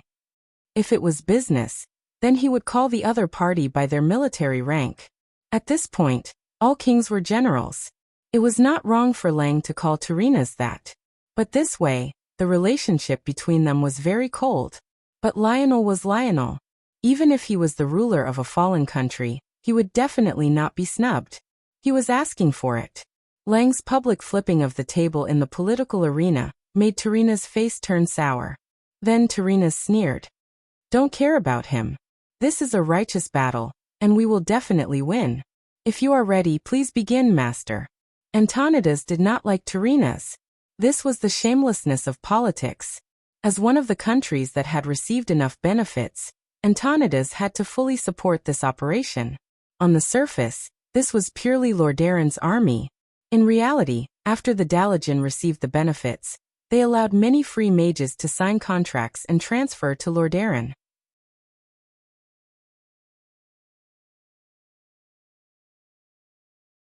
Chapter 505. If the operation failed, Lordaeron would suffer a double loss, and the Dalajan would not have a good time either. Antonidas nodded, and waved to the people below. Immediately, a commotion began to spread. Everyone get ready. Open the portal in 5 minutes. Countdown begins. In the plaza, the servants in charge of preparations began to leave like a flowing stream. Soon the only ones left were the generals and soldiers. Unrelated people were quickly taken away. The Dalajan guards in charge of safety quickly sealed off the plaza. Groups of Morning Star mages stepped into the magic formation beside the portal and entered their designated positions. Everyone began to look at Grand Mage Antonidas on the platform. After preparing the guards, Antonidas quickly began to cast a spell. After a short incantation, Antonidas's consciousness began to enter the hazy void. He was looking for the spatial coordinates of Grim Battle Fortress. Teleportation was never an easy task. Unless it was a capital city of a kingdom, it was difficult to have complete spatial coordinates. Most of the time, mages had to explore it themselves and lock onto a target. If they were not careful, it would be a tragedy. Hence, few mages below Radiant Moon dared to teleport to areas outside the major cities. To avoid alerting the enemy, the Alliance did not even set the coordinates with the Grimbatal mages beforehand. The person they relied on the most was naturally Breaking Dawn mage Antonidas. He did not have to spend much effort to find his target. It was to the east of Grim Battle, near the Dragon's Maw Gate in the future. He could not set the portal on top of Grim Battle Mountain. Firstly, there was not much space there, and secondly, the assault team would be very passive against the Red Dragon's repeated attacks. He also did not have the cheating skills of the Wings of Death to directly find the secret passage to the Red Dragon Queen. He could only choose the most suitable spot, an empty space between the Horde's army and Grim Battle Fortress. Found it. The moment Antonidas locked onto the coordinates, the huge portal in the plaza began to fluctuate violently. First it was a ripple, and then it turned into a huge wave made of an unknown substance. In a few moments, the scene on the other side of the portal appeared. It was a huge passageway, and both sides of the passageway were filled with torches. The tribal warrior who was in charge of guarding was shocked by the sudden appearance of the portal in front of him. Then he saw the Alliance soldiers standing in front of the portal, ready to charge. General Abendis, the highest commander of this operation, raised his sword high. In the name of Lordaeron, charge! There was a loud roar in the square. With the most capable Silverhand as the leader, the commandos rushed over. Leading the way, Abendis and Sidan Dathrahan charged forward like two sharp swords, and the beastmen immediately fell into chaos. However, it was only a moment of confusion. To the surprise of the people of Rotterdam, the orcs seemed to be quite prepared. Hundreds of well-equipped orc warriors with considerable strength rushed out from the various branches of the main road of the fortress, and fought with the elites of the Rotterdam Kingdom. The hundreds of orcs charged back at the 1,000 elites of the Rotterdam Kingdom, and it seemed that they still had a chance of winning. A few orc centurions tried their best to encourage their tribesmen, hoping to use the relatively narrow terrain to contain the Alliance's offensive and turn the tide of the battle. However, he soon realized that his thoughts were just wishful thinking. In front of him were two of the most ferocious people in the Alliance. Moreover, even though the warriors here were also known as elites, and also had a good reputation for bravery in the clan, unfortunately, even though they had the same title, there was still a fundamental difference in combat power between warriors of different clans. Many factors such as physique and resistance determine combat power. If the combat power of the elites of the Black Rock clan under the direct jurisdiction of Orgrim was 100, these guys would at most be 70. In front of the elites of the Rotterdam Kingdom, that was not enough at all. The strength that they were proud of was useless in the face of faster speed. Often, when the orcs swung their arms, a sharp sword had already pierced through their terrible faces. This was especially so for the paladins of the Silver Hand, who were charging at the front.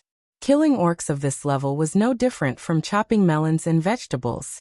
Sidon was holding a sledgehammer that shone with holy light, just like the legendary Titan who controlled the supreme divine power. As long as he swung the sledgehammer, several rays of holy light would sweep into the crowd of orcs like lightning. The platinum holy light hammer emitted a holy aura, and easily hit the orcs that weighed hundreds of kilograms like flying balls. With the enhancement of the paladin's skill dedication, Sidon would have a large amount of holy light penetrating the ground with every step he took, and then bursting out from the ground. As long as any orc was slightly weaker, their legs would immediately be burned by the holy light, and they would be charred directly. However, that was not the end. General Abendis, who was beside him, also became more and more courageous as he fought. In the end, he seemed to have entered a state similar to being possessed by the god of war. His red armor that looked like it was burning like flames was emitting some kind of light that was similar to holy light during his intense movements. That was already some kind of materialization of the special energy of the warrior profession, fury. The great sword in his hands actually surged with red power, and his majesty was like the arrival of Odin, the Titan of creation. The roar that came out of his mouth was like thunder, and he did not even need to draw his sword. Just the power of fury alone was enough to unleash the special warrior skill, Thunderous Strike, and directly kill the heavily injured orcs.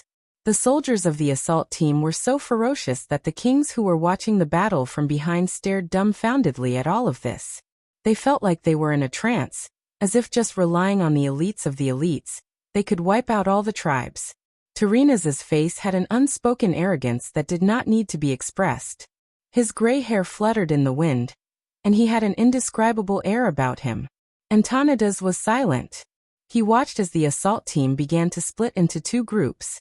One group built a line of defense, using junk as cover, and began to seal the largest entrance of the fortress. The assault team, on the other hand, went all the way to the deepest part of the fortress. It seemed like there was hope. At this time, Antonidas's senses spread out in the fortress. He wanted to see if he could help the troops predict danger, such as which direction the red dragon was in. At this moment, he suddenly sensed a strange existence. To be precise, he sensed the aura of a magic circuit. He swore that he would never forget this presence for the rest of his life, because it came from the same source. It was the presence of Arcane Throne and Ice Crown. Even though it was very, very weak, Antonidas would never mistake it for someone else. After all, in this world, other than that kid, there was no one else who knew these two arcane circuits. What the hell? Duke Marcus was still alive. Antonidas's mind went blank for a moment. He completely forgot why he spread out his senses.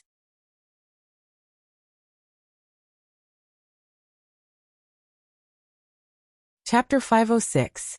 The people of Lordaeron very quickly ran into trouble. To be honest, this was not their fault. If one disregarded Du's actions, there was no problem with their surprise attack.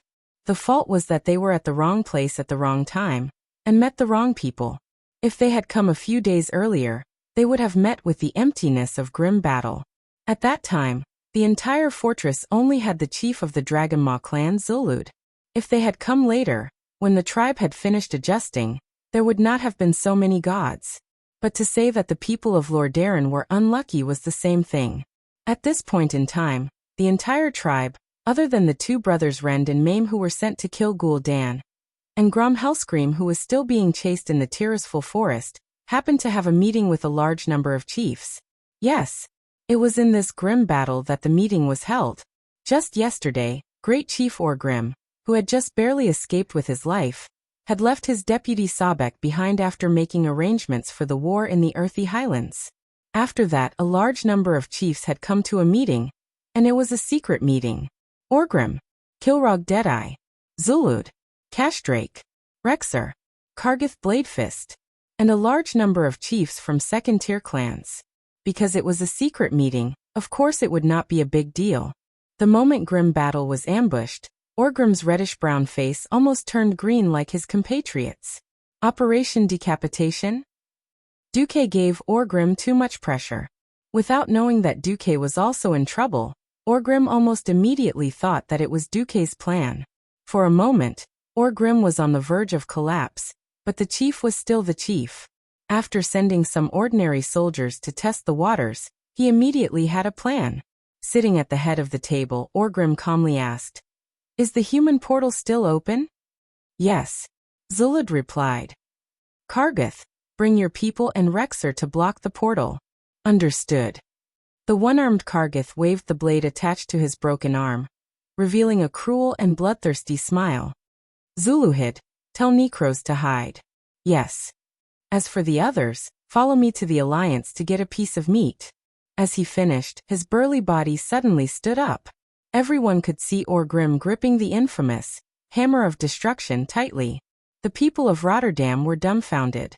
After all, this wasn't their territory. Even with the map provided by the bronze-bearded dwarves, not everyone could clearly find their way in the middle of a bloody battle. Apart from the unlucky ones who were smashed to death on the spot, the people of the Rotterdam kingdom were dumbfounded, especially when the roof of the main passage of the fortress suddenly collapsed, and a large number of powerful people jumped down. The Alliance and the Horde had been fighting for a long time, and everyone knew each other very well. Everyone knew that the Alliance relied on formations. The infantry shield formation at the front opened up the path, the spearmen and great swordsmen in the middle, the formation mages and archers at the back, and the priests to heal them. If he could grind down the energy consumption, he could teach the beastmen how to behave. The Horde's strength lay in the quality of the individual soldiers. Once it got into a chaotic battle, an orc could easily kill 10 human infantrymen. The Horde's attack this time was aimed at the Alliance's weak spot.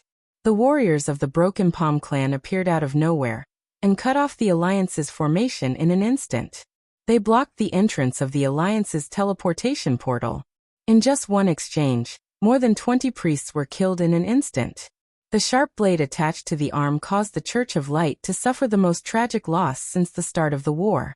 There was a limited number of descendants of the teleportation portal, and those who could come were the elites of the elites. These priests, any one of them was a bishop of a region. Their deaths were definitely a huge loss to the Alliance. Moreover, the Alliance's unique strategy of fight, get injured, recover, fight again was broken, and the psychological impact on the Alliance's soldiers was definitely huge. Think about it, with these nannies and dads around, as long as they had a breath left, they might be able to be saved. Without them, serious injuries meant death. How could the psychological pressure be the same? Far away in the Dalajan, Terenas, who was sitting on the balcony, saw this and his face turned green. "Master, please hold on for a while.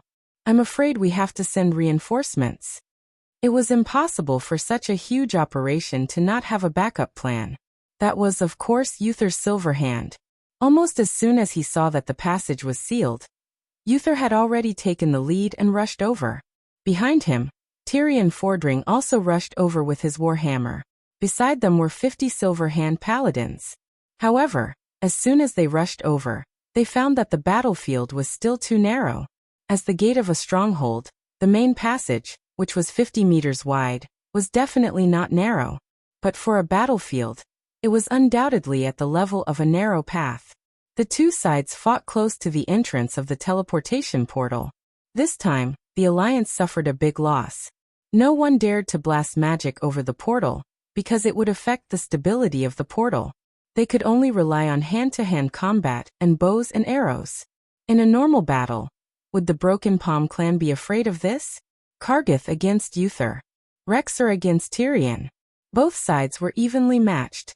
It seemed to be a stalemate here, but the problem inside was huge. Their retreat was cut off, which in itself affected their morale. When Orgrim arrived with a group of ferocious chieftains, Abendis and Satan's faces turned green. They never thought that the tribe's best fighters were almost all here. This pair of founders of the Scarlet Crusade in the future barely held off the chiefs of 4 second-tier clans. But that didn't stop Orgrim from sneering as he led a large group of the most powerful chieftains to slaughter them. Shields were the best against swords and knives, and the worst against heavy weapons. When Orgrim, who swung a hammer that weighed more than 100 kilograms like a toy, appeared. For the first time, the Alliance soldiers realized that they could become part of a force of 1,000 men. Well, those small soldiers who were sent flying. With a sweep of the hammer, at least 5 or 6 Alliance elites were sent flying, or had their arms and legs broken, or their bodies twisted. Only the paladins who activated their invincibility could survive a hit from the hammer. Since that was the case, when the paladins, who looked like big golden eggs, were sent flying, they also knocked into many of their comrades like bowling pins. The hammer of destruction, stained with human flesh and bones, was overflowing with ferocity. At this moment, anyone would think that this terrifying hammer was a divine artifact. The Alliance was defeated, and the elite soldiers of Rotterdam were reduced at a speed that could be seen with the naked eye. No. General Abendis was furious. He almost went crazy. After all, those who died were his most elite subordinates. Many of them had followed him for at least 5 years. But now it was like a sickle cutting the wheat in the field. The grass was being cut. He did not know what was going on, but this time, Rotterdam was really in trouble.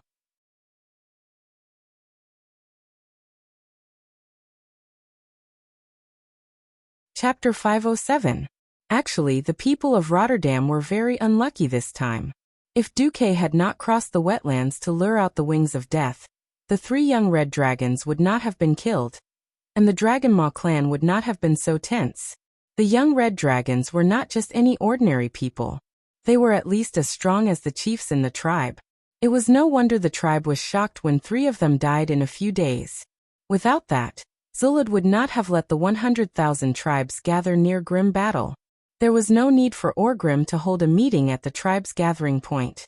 There were many things that were interconnected.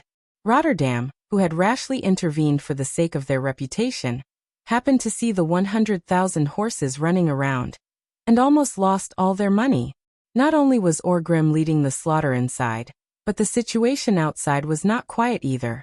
Zulud immediately flew his red dragon through the special entrance of the dragon tribe to the entrance below the fortress, and let the dragon breathe dragon breath at the portal. To put it bluntly, the portal was a condensation of magic power. If the brainless orcs used axes and hammers to attack it, even 10,000 people would not be able to do anything. But dragon breath was different. The essence of dragon breath was fire elemental energy. Although enough fire elemental energy would not destroy the portal, it would put a greater burden on it. The mages in the Dalajan were in a difficult situation. Who's attacking the portal? The mages found that their mana consumption was increasing. It was already difficult to maintain a portal that could transport dozens of people at the same time, but now it was even more difficult. Bastard. It's the red dragon again. Antonidas obviously knew what it was. King Tarina's face was drained of blood. The infantry could no longer break through the situation. If they wanted to change the situation, they would either have to sacrifice themselves and let the people at the door retreat, or they would have to send in an overwhelming force. No matter how he looked at it, the tribe was well prepared. He tried asking, "Can the Dalajans send in more mages?" Antonidas glared at him. "How dare you ask me to send my precious high-level mages into such a messy battle?" Mages were definitely treasured by the humans and the entire alliance. The Dalajan Academy mages, in particular, were the worst at messy battles. It was generally accepted that the way mages were used was to suppress their opponents in positional battles. Tarinas's suggestion, in the ears of the Kirin Tor chairman, was like sending him to his death. It was time to test Tarinas's courage. If they retreated like this, they would lose at least half of their elites and gain nothing. If they continued to send more troops, the situation might not be good. Instead, it might cause more experts to fall into the trap. Tarinas was not satisfied. That should have been a great opportunity for the Rotterdam Kingdom to make a name for themselves and show off their might. Why did Duke kill tens of thousands of elite orcs in a few moves? Why did it seem like sending the elites to their deaths when it was his turn? The old king's clenched fists trembled. There was no need for others to remind him that he had to make a decision. At this time, Antonidas suddenly thought of something and said, "Your Majesty, you don't have to be so pessimistic. When I opened the portal just now, I sensed the magical wave of Sir Marcus. He seems to be in grim battle. Hearing this, Terenas, who understood the hidden meaning behind the words of the Archmage, almost vomited blood. He did not trust Duque and sent over 1,000 elites, but in the end, he was just pretending to attack for Duque? Wait a minute. Wasn't Duque about to die? How did he manage to sneak into the fortress while being surrounded by tens of thousands of orcs? This time, not only did the Rotterdam Kingdom's fists tremble, even his body was shaking. Terenas was shocked. Lang and Anduin were overjoyed. The two brothers looked at each other and saw the joy in each other's eyes. Duque was still alive. Lang could not suppress his excitement and quickly went forward. What's wrong with Duque? Can you sense his condition? Antonidas nodded. I don't know about his physical condition, but his magical wave is not weakened at all. Hearing this, all the kings were moved. It did not matter if Duque was about to die or not. At least he could fight. Those who had seen Duque in action knew that Duque could not be considered a Morning Star mage. In group battles, he was even crazier than many Radiant Moon mages. Moreover, his various miracles in the past always made people think positively of him. At this moment, the clouds above Grim Battle Fortress suddenly rolled back layer by layer, forming a huge hole in the sky. Endless fire poured down from the hole. The entire mountaintop was covered in fiery red. Ancient dragons? Another primordial dragon had arrived at this time? Just how many ancient dragons did the Horde control? How many ancient dragons did they control? Just as everyone's expressions changed again, the scene suddenly changed. No one had expected a gigantic red dragon to launch an attack on the young red dragons hovering in the sky as it descended from the sky. It was not the dragon breath unique to the dragon race, nor was it a melee attack. It was an endless magical attack. Ice, fire, and arcane magic. The three violent offensive spells turned into a dazzling magic storm that blasted towards every red dragon that tried to stop it. What? Could this red dragon be from the Alliance? Everyone who witnessed this scene was dumbfounded. They couldn't figure out what was going on. Only Antonidas in the Dalajan looked to his side thoughtfully. The Kirin Tor counselors were missing one. Krasis. That's right.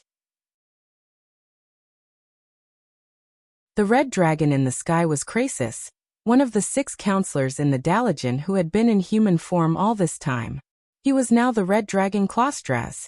Krasis fought hard in the sky. Even though he had already stepped into the ranks of the ancient dragons, he was not at ease when facing so many powerful compatriots. He was shocked to find that the young dragons had been brainwashed under the influence of the demon's soul. They unconsciously began to agree with the orc's orders. He was cautious when dealing with them, but they surrounded him without hesitation. Krasis gritted his teeth and dodged left and right in the sky.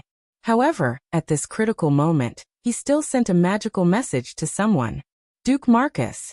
I don't know what other trump cards you have, but I've used all the tricks I can. The rest is up to you. I'm counting on you. You must save Queen Alexstrasza. At this moment, Duque, who had fallen into a deep sleep at the secret passage of Grim Battle Fortress, suddenly opened his eyes.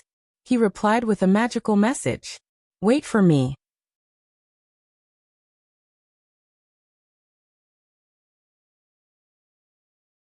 Chapter 508. Krasis was in a sorry state, but he was extremely excited. Twisting left and right, he seemed to be on the brink of death, but he was able to play tricks under the siege of several young dragons. He used all sorts of unimaginable spells and agility that did not match his huge body to teach the young dragons how to fight. Even though his injuries were worsening, even though his actions were getting worse, there was still a fire burning in his chest. His fighting spirit was still boiling. One after another, the young dragons lost the ability to fight without being fatally injured. Krasis was still holding on because of a message from Duque. Wait for me. If someone else had sent it to him, he would have snorted. But the person who sent it was Duque, the most legendary young man in the entire Alliance, or even the entire Azeroth.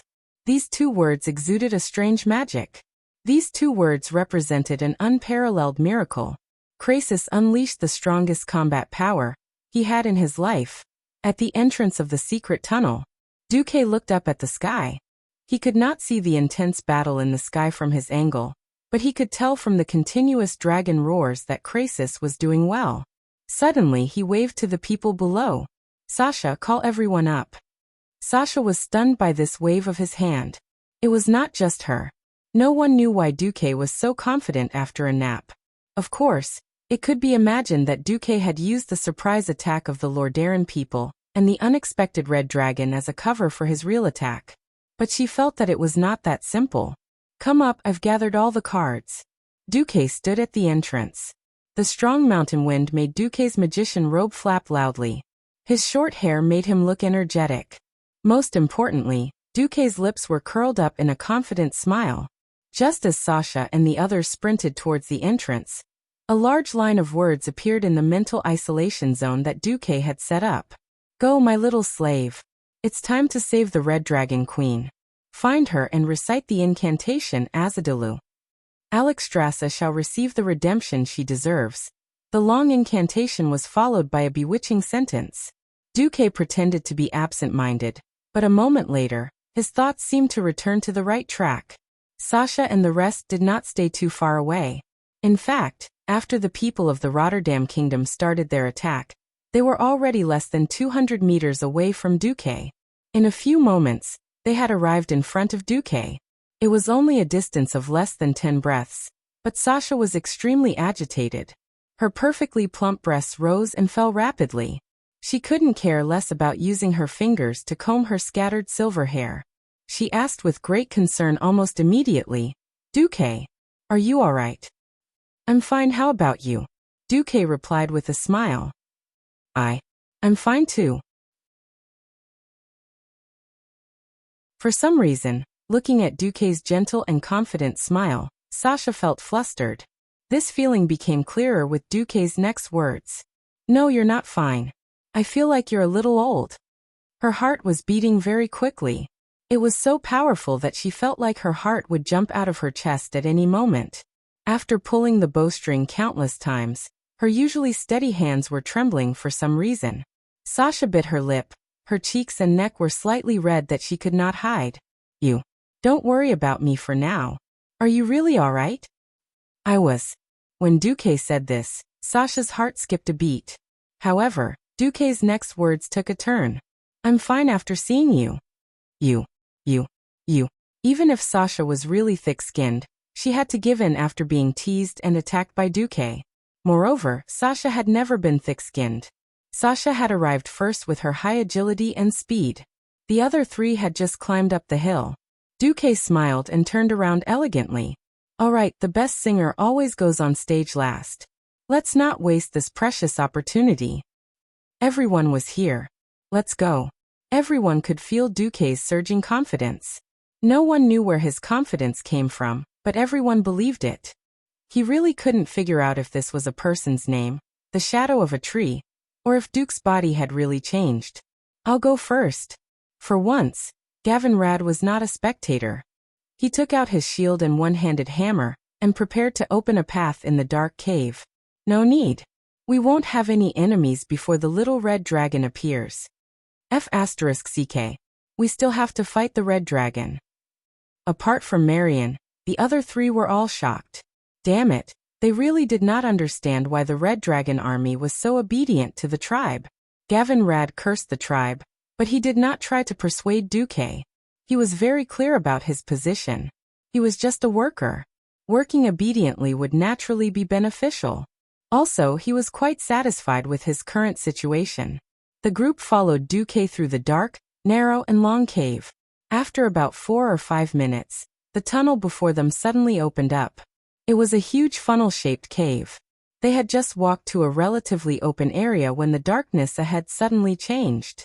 There was nothing in front of them even with Sasha's night vision, but it was as if a black curtain had suddenly fallen. 2 golden vertical pupils larger than baskets appeared in front of the 5 frighteningly. His long and sharp fangs shone with a cold, violent light even in the darkness. Dragon. A red dragon that had used draconic magic to ambush itself. It was at least a young dragon. Not only did it fool Duque and Sasha, but it even fooled Marion. The powerful illusion that did not have any magical fluctuations instantly brought the entire team of 5 into its attack range. It smiled slyly, even though it looked no different from the standard dragon breath of a dragon. Its open mouth and upturned lips made it seem like it was smiling. It was laughing at the stupidity of humans and elves. It was also laughing at its own success. Everyone could foresee that in at most 2 or 3 seconds, the entire huge dark space would be completely covered by the red dragon's blazing dragon breath. Gavin, Rad, Marion, Ronan, and Sasha all made their most instinctive defensive moves. Just then, an invisible aura was released from Duque's body. A kind of writing momentum, something that could be read as pretentious, was released by him. At the same time, he threw something out from his left hand. It was obviously from a huge spatial storage bag. After it left the storage bag, it suddenly became incomparably huge. In just a second, everyone, including the dragon opposite them, saw what it was. That was the ferocious dragon head of the 3rd generation red dragon, Grizzla, who was the best at fighting.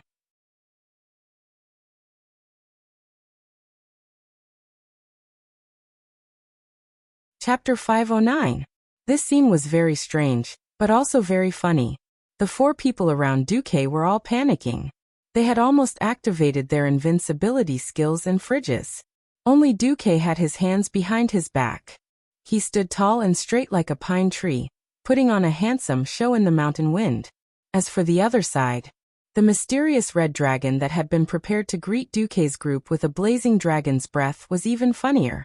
More than half of the dragon's breath had come out of its throat, but it was swallowed back by the red dragon as if it was swallowing saliva.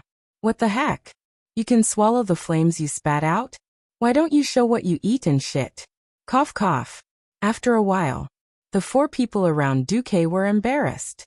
They had thought that there would be a fierce battle. Who knew that after Duque threw out a dragon's head, the red dragon would give up? That's right. It really gave up. Actually, it was not the red dragon's fault.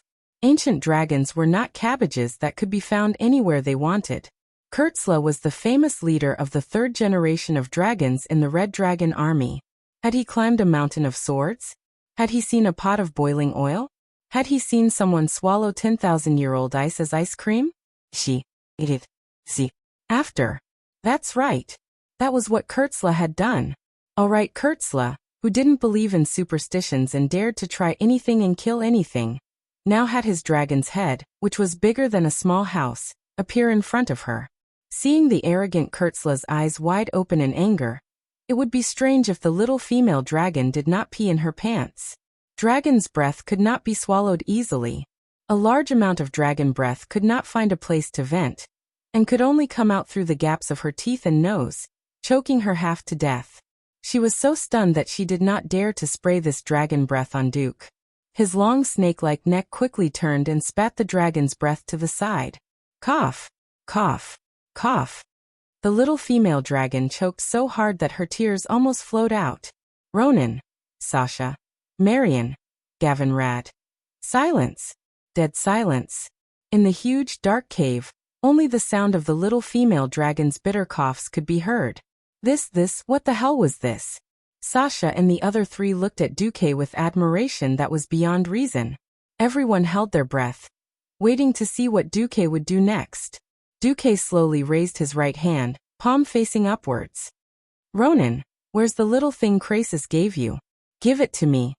How did Duque know that Krasis had given him a small talisman? However, he did not hesitate. Duque was the leader of the team. Not only was he the leader of the team, but he was also the leader of half of the alliance. He admired and respected Duke very much, so he didn't hesitate to hand over Krasis's trinket to Duke without the slightest hesitation.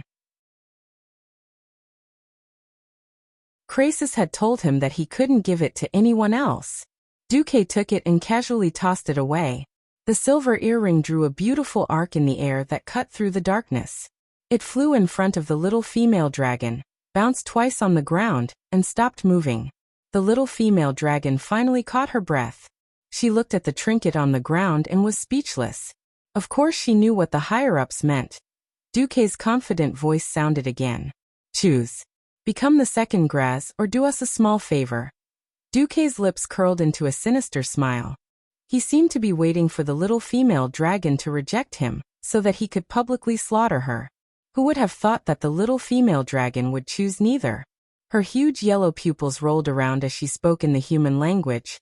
I must be seeing things because I've been on too many missions recently. This won't do. I need to catch up on some sleep while I'm on sentry duty. With that, she swayed her huge body and curled up in a corner of the huge cave like a puppy. She curled up and slept. Yes, I'm sleeping. I didn't see anything. I don't care if you believe it or not, I believe it. That was what the little female dragon was implying. At this moment, the world seemed to fall silent. Windsor and the others were completely speechless. That worked?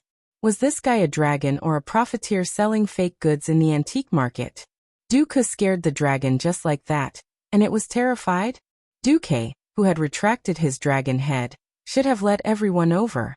However, Duque suddenly turned around quickly and took a step towards the little female dragon. His right hand even shone with the light of magic.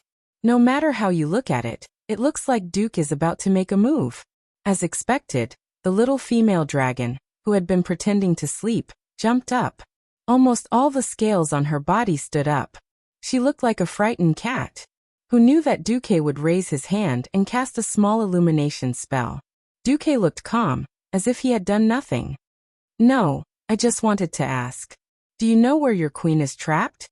Which path is closer? The little female dragon was aggrieved.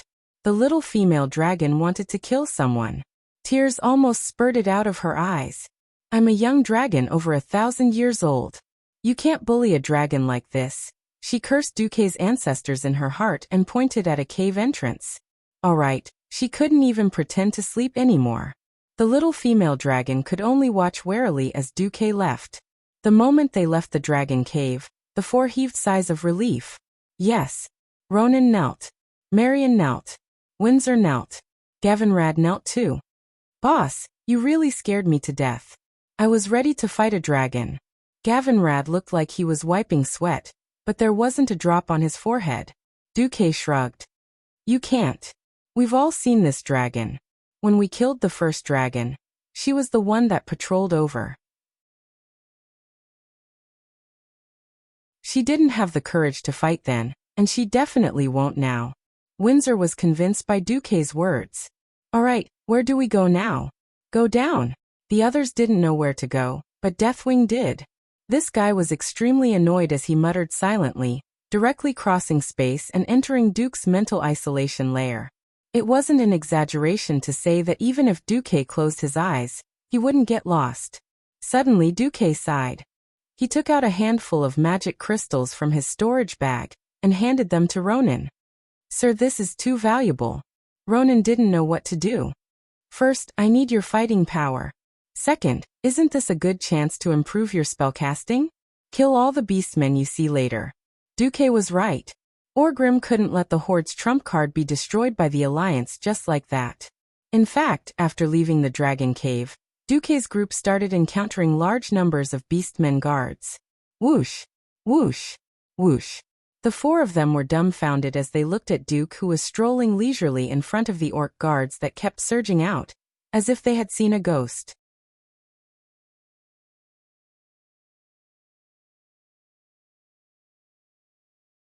Chapter 510.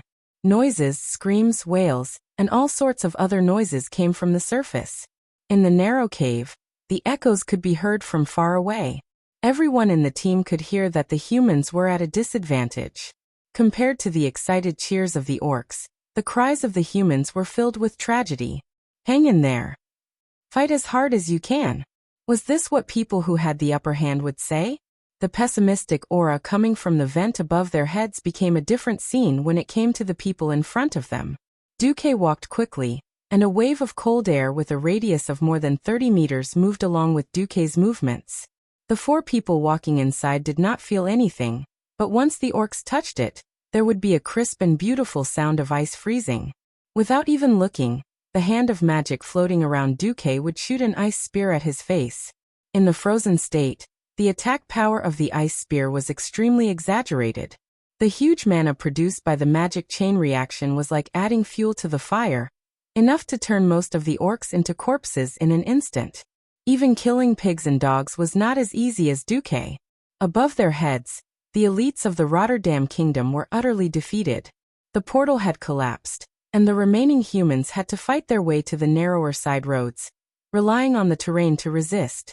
They were like blind flies in the complicated tunnels of the grim battle fortress. It could be imagined that there would only be a small number of lucky people who would be able to kill their way out and escape in the end. In the underground tunnel, Duque was chasing the tribe like rabbits. This was quite ironic. Duque pushed forward quickly, and of course, did not forget to help the two poor guys. Above them, Abendis and Sidan Dathrahan were still fighting. The two of them were no longer in the same position as before. Even if they did not want to admit it, they had to admit that the Rotterdam raid was over. Just this loss alone was enough to make King Tyrrhena's sleepless for many months. While Orgrim was leading the chieftains on a killing spree, Sidan activated her invincibility and used the holy light from Wrath to force away the two chieftains who were fighting her, and rushed to Abendis's side. On the battlefield, Sidan couldn't care less about his chivalrous demeanor. He directly smashed the back of the head of a chief who was attacking Abisti with his hammer and roared, "Go! Where do you think you're going?" Abendis, who was covered in wounds, also forced back the remaining chief with a single move. "Anywhere is fine. Don't wait for death here." Sidan was ready to risk it all. At this moment, a strange sound suddenly came from the fishy wind. It was a sound that they would never forget for the rest of their lives. "Yo, I'm Duque. If you're not dead, then get down here. This young master will bring you guys to turn the tables." Puff. Pooh. Sidan spat out, while Abendis spat out a mouthful of blood. What the hell? Why did Duque suddenly jump out of a rock and appear at the most critical point while we were fighting for our lives here? Sidan and Abendis looked at each other. Abendis was still a little suspicious. "Isn't Marcus dead?" Duque's voice came from the wind again. "F***CK, if you don't get down here, I'll kill you first." There wasn't a commanding tone, nor was there the usual polite atmosphere in the command center. There was only a ruffian aura that Abendis had never heard before. Sidan shrugged. "I'll bet a copper that it's him." "I'm not betting with you." General Abendis bared his teeth and waved his hand, summoning the dozen or so Alliance elites nearby. With a loud shout, he killed his way through a small path. Duque stepped on the red blood and stood in front of a huge iron gate. Beside him were naturally the four-man team, and a ground full of beastman corpses. Even with beastman's height, they would feel small and powerless in front of such a huge iron gate that was more than 40 meters tall. "The Red Dragon Queen is in here?" Sasha asked softly. Duque nodded. "Yes, but this is where the test begins." Actually, there had been a test just now, but Duque had scared the little female dragon so much that she pissed her pants, so he passed. Glancing at the notification in his vision, Duque said, "Marion, come in with me. The three of you, try your best to defend this place while we go in to deal with the Guardians. If there are too many chiefs, retreat to the Iron Gate." Duque pointed at the Iron Gate beside the Iron Gate. A paladin, a ranger, and a half-baked wizard. This strange combination of defending this huge tunnel didn't seem reliable at all. No one objected because this was Duque's decision, and it was a reasonable one. The Guardians of Demon's Soul weren't just anyone. They were worthy of being the two strongest fighters, Duque and Marion, and they had to defend this place to the death. Gavin Rad checked his equipment again. He first carried the shield on his back, and hung the one-handed hammer on his waist. Then, he took out a huge two-handed hammer from his inventory, and tied the handle of the hammer to the handle. Sasha jumped onto a protruding rock beside the iron gate. Because the rock was high on the outside and low on the inside, Sasha treated it as an archery tower.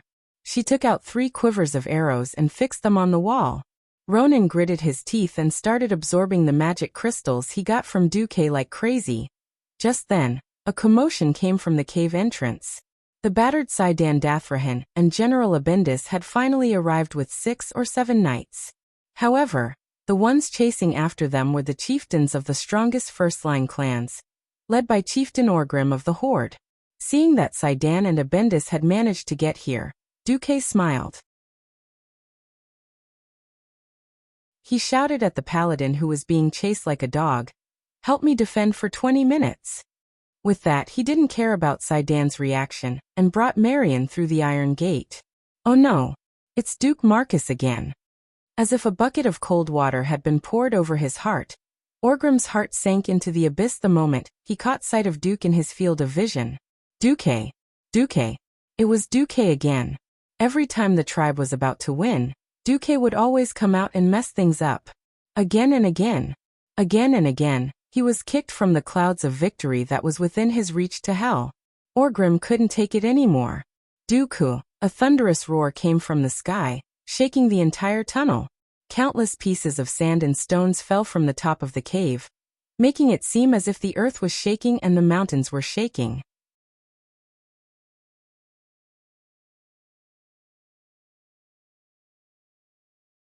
Chapter 511. Great Chief Orgrim's lungs were about to explode from anger. As a ferocious warrior, Orgrim had never believed in fate or anything like that. He had failed time and time again. Even Orgrim, who had an incomparably firm will, started to waver. Is Duke really my nemesis? When this question appeared in his mind, he could no longer suppress the uneasiness in his heart. Every night he would dream of his own failure. He would remember the pain and anger that Duke had brought him. He could not suppress it. Orgrim pointed to the top of the cave and took up a stance with his right hand. In the next moment, Orgrim used his famous Hammer of Destruction as a super-large, hidden weapon. The sudden burst of magma-like heat increased the temperature of the entire tunnel. Everyone's field of vision was lit up. The scorching heat came from afar, and the surging wave of heat passed through the gap between Abendis and Sidon. The irresistible heat made the two scream in pain, and they quickly dodged to the left and right. Even so, their arms were still stained with magma-like viscous substance. The horrifying heat passed through the gauntlet and traveled to their arms, and they both felt a burning pain on their skin. Abendis could not help but pull out the short sword tied to his thigh, and cut off the ropes on the gauntlet. Before the heat completely burned his arm to the gauntlet, he clenched his teeth and tore off the gauntlet, not caring that it was stuck to his hair and a small piece of skin. Ugh! Holy Knights always took advantage. Under the protection of the holy light, Sidon took off the gauntlet and threw it away without any injuries. At this moment, the one who felt the most numb was Gavin Rad. Soldiers trained for 1,000 days were used in a single moment. Whether it was to save energy for Duke to deal with the protectors, or to maintain Duke's cool, Gavin Rad had to take this blow for Duke. If it was the old Gavin Rad, he would not be able to take it with just the holy light. However, after Duke released the shackles of fate, the strengthened version of Gavin Rad could still put up a fight. Gavin Rad swung his giant iron two-handed hammer like he was playing golf. It drew a huge arc on the ground and accurately met Orgrim's Hammer of Destruction. The lightning energy awakened from the storm altar crashed into Orgrim's flame energy. The collision of the two violent elemental energies instantly lit up the entire underground passageway, as if it was daytime. The corpses on the ground suddenly jumped up as if they had come back to life due to the vibrations of the power. Soon after, they were either burnt to a crisp by the uncontrollable flames and lightning power, or directly carbonized by the lightning power. The violent elemental energy spread in all directions, and the huge tiles on the floor of the passageway stacked up layer by layer like broken waves. It was a ghastly sight. It was like experiencing a small, terrifying earthquake. Gavin Rad was in a sorry state, but he managed to hold on. It was impossible for Orgrim's flying hammers to be replenished every second. Gavin Rad's quality was not good enough, but he was good enough. At that moment, Gavin Rad did not know how many times he had cheered for himself. The result of the collision of the two hammers was that Gavin Rad sent Hammer of Destruction, flying like a high-flying ball. Duke's face was momentarily stunned. Then, Duke revealed a smile that Orgrim wanted to slap him to death 10,000 times. At this time, Duke actually had the time to wave his hand and make a bye-bye gesture to Orgrim. Orgrim was on the verge of losing his mind. As he charged, he picked up a large hammer that was obviously used by a centurion and charged forward. Behind him, Kilrog and the other chieftains charged forward as well. At this critical moment, a new group of Alliance army arrived. They were Uther and Tyrion Fordring. After knowing that Duke was still there, Tyrrhena's finally made the decision to raise the stakes. He sent the last reserve team over as well. This decision directly caused most of the top forces of the alliance and the Horde to start a decisive battle in this rather narrow passage for an army. After entering the Iron Gate, it was pitch black. The Red Dragon Queen is imprisoned here? Marion, who was holding her staff, was confused. Her vision was not as good as Sasha's, but her night vision talent still allowed her to see further and clearer than Duque's. What entered her vision was a vast expanse of emptiness. Just be careful. Almost as soon as Duque finished speaking, the air in front of them suddenly flashed, and thousands of small fireballs exploded out of thin air. These fireballs spun quickly and merged with each other. Finally, they formed a blurry human figure, and the silhouette quickly became clear. This was a huge flaming puppet, the guardian of Demon's soul. It was a magical life form that was unknown to outsiders. Get out of my way! Marion roared angrily, and her staff shone brightly. Without the silk wrapping around it, Marion's staff revealed its beautiful appearance. The staff was dark red, and the tip was made of an unknown jade material. It was a pure, beautiful, naked flaming angel. As she roared, the dark red staff in her hand suddenly brightened, and a narrow beam of light flashed from the tip. In the next second, a Demon's soul guardian that was pouncing towards Duque and Marion was split in half by the blue arcane light. There was no blazing light like the sun, nor was there any sharp light.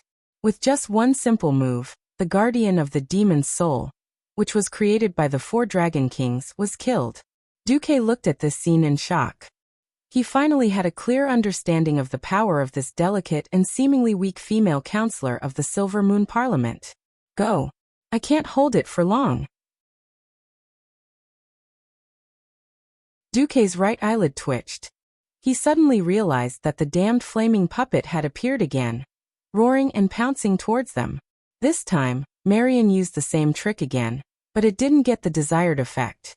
The flaming puppet took the hit head-on, and only paused for a moment before it continued to attack expressionlessly. Marion had to use another powerful spell that Duque didn't know about to destroy the flaming puppet again. Duque gritted his teeth. Marion, be careful. Hurry up, I can't last long. Marion smiled bitterly. Duque took out the Grand Marshal's battle staff and flashed deeper into the fortress.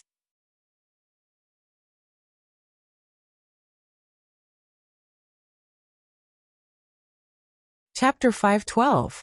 At this moment, the atmosphere in the Dalajan Kingdom was extremely strange. The elites of the Rotterdam have been defeated. Don't be afraid, we still have His Excellency Duke Marcus. Yes. As long as he's here, we have nothing to fear.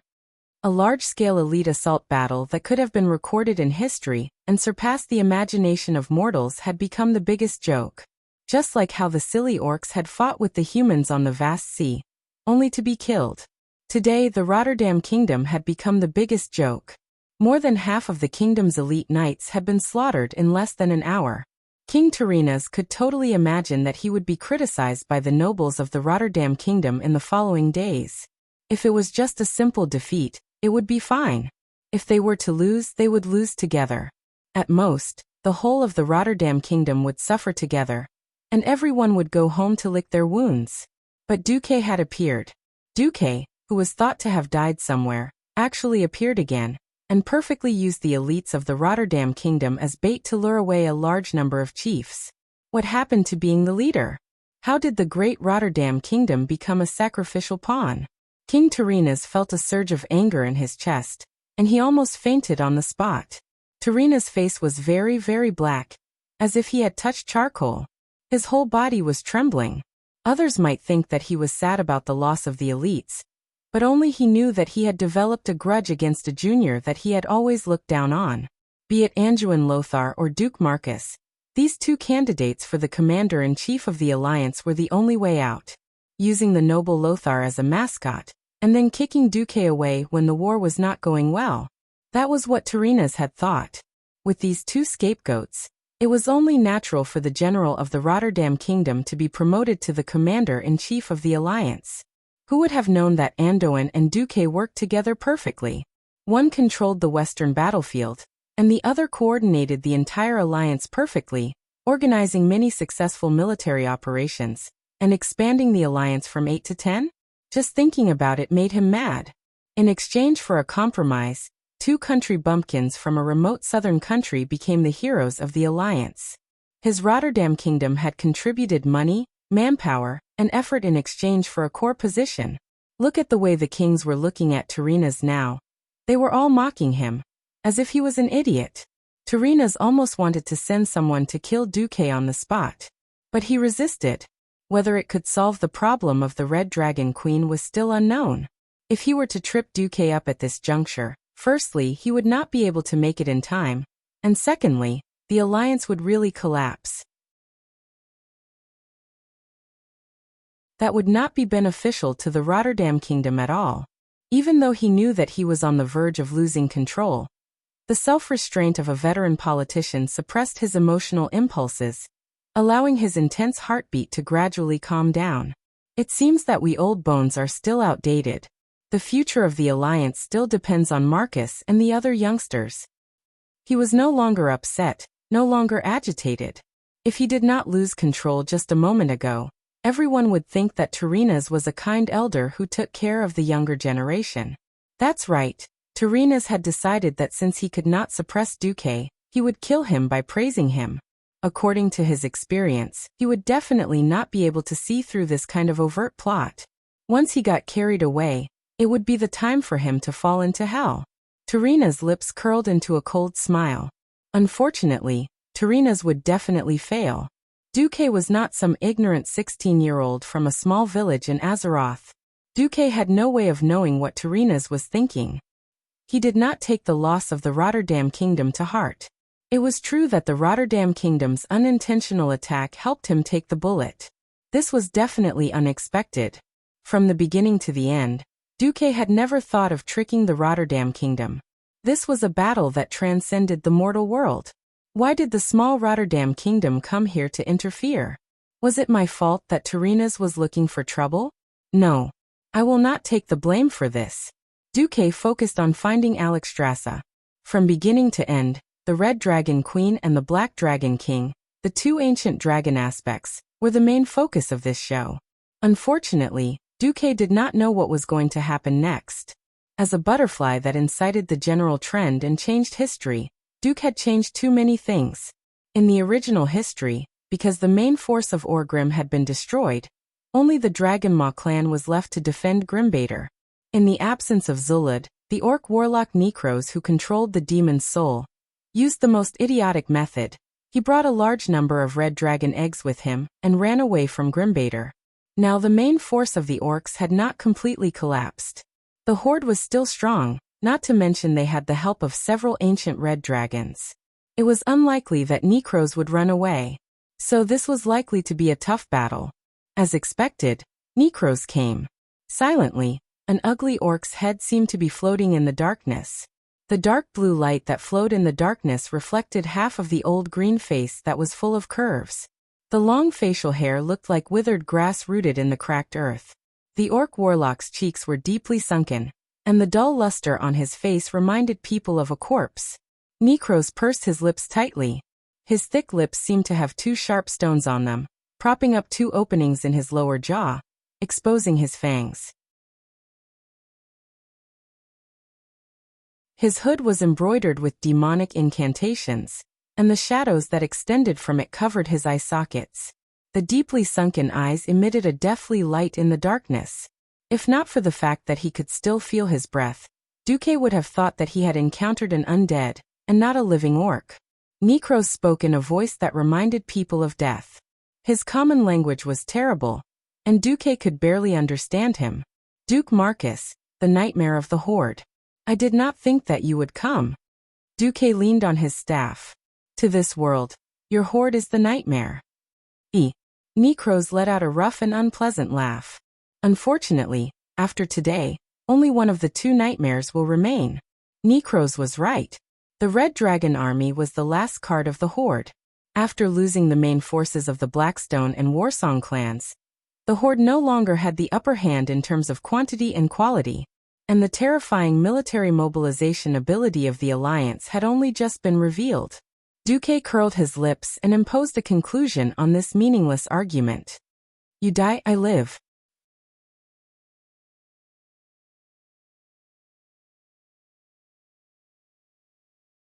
Chapter 513. Ha. Ignorant human, you don't understand the power and greatness of demon soul. That's right, I don't understand. Duque admitted the first half of the sentence. However, he did not say the second half.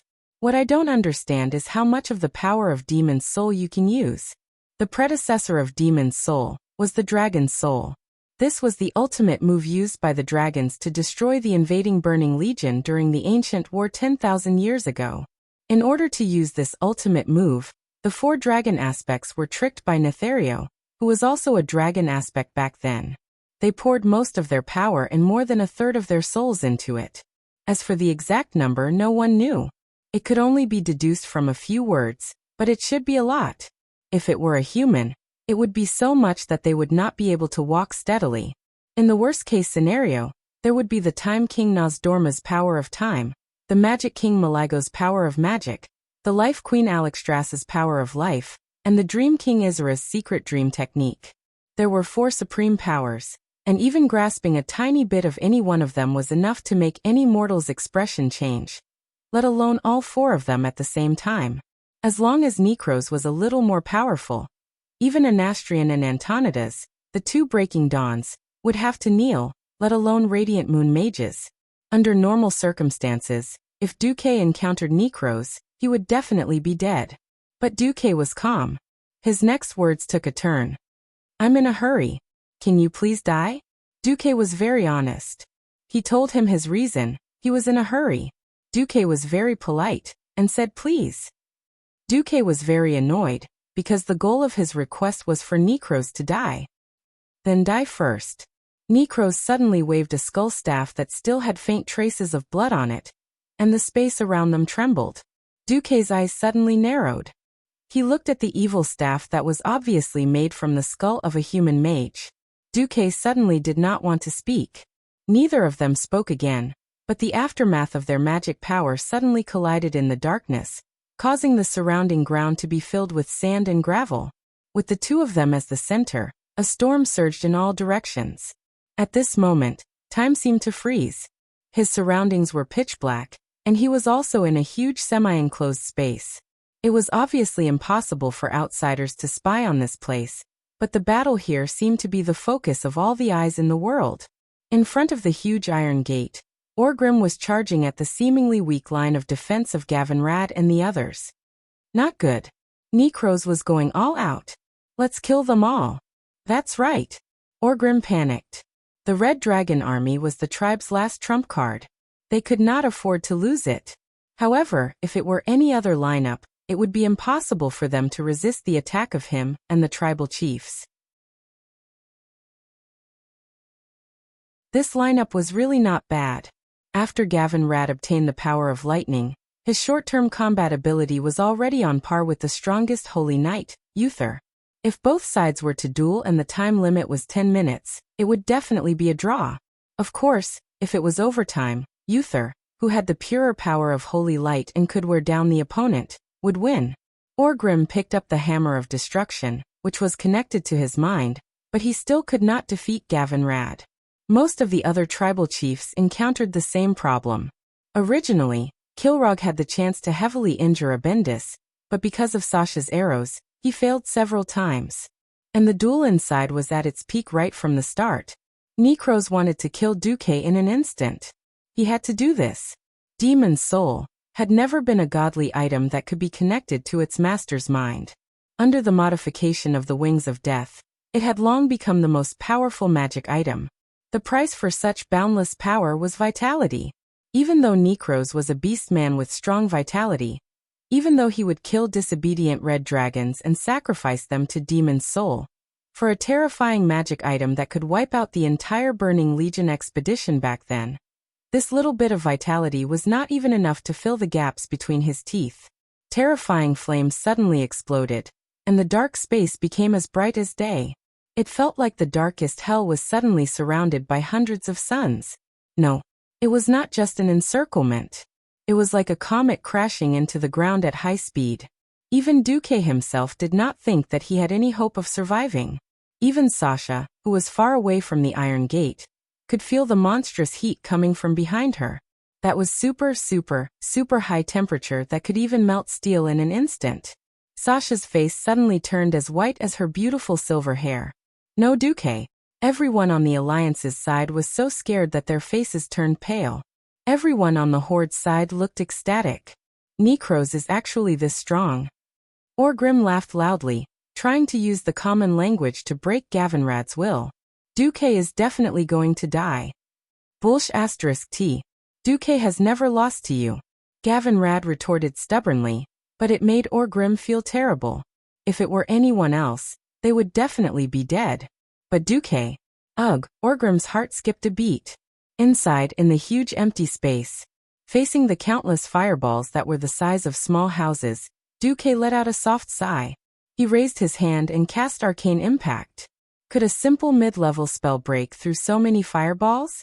The answer was, unless there was a miracle. But a miracle happened. The terrifying magic power that seemed to be able to destroy a kingdom's capital couldn't tear through that small ball of purplish-blue arcane energy. How is this possible? Necros shouted in shock. Almost instantly, the fireballs in front of him exploded like balloons that had been pierced by needles. It wasn't just the fireballs. Even the magic shield that he had sacrificed countless void devils in exchange for crumbled under Duke's arcane impact, like crushing dry weeds and smashing rotten wood.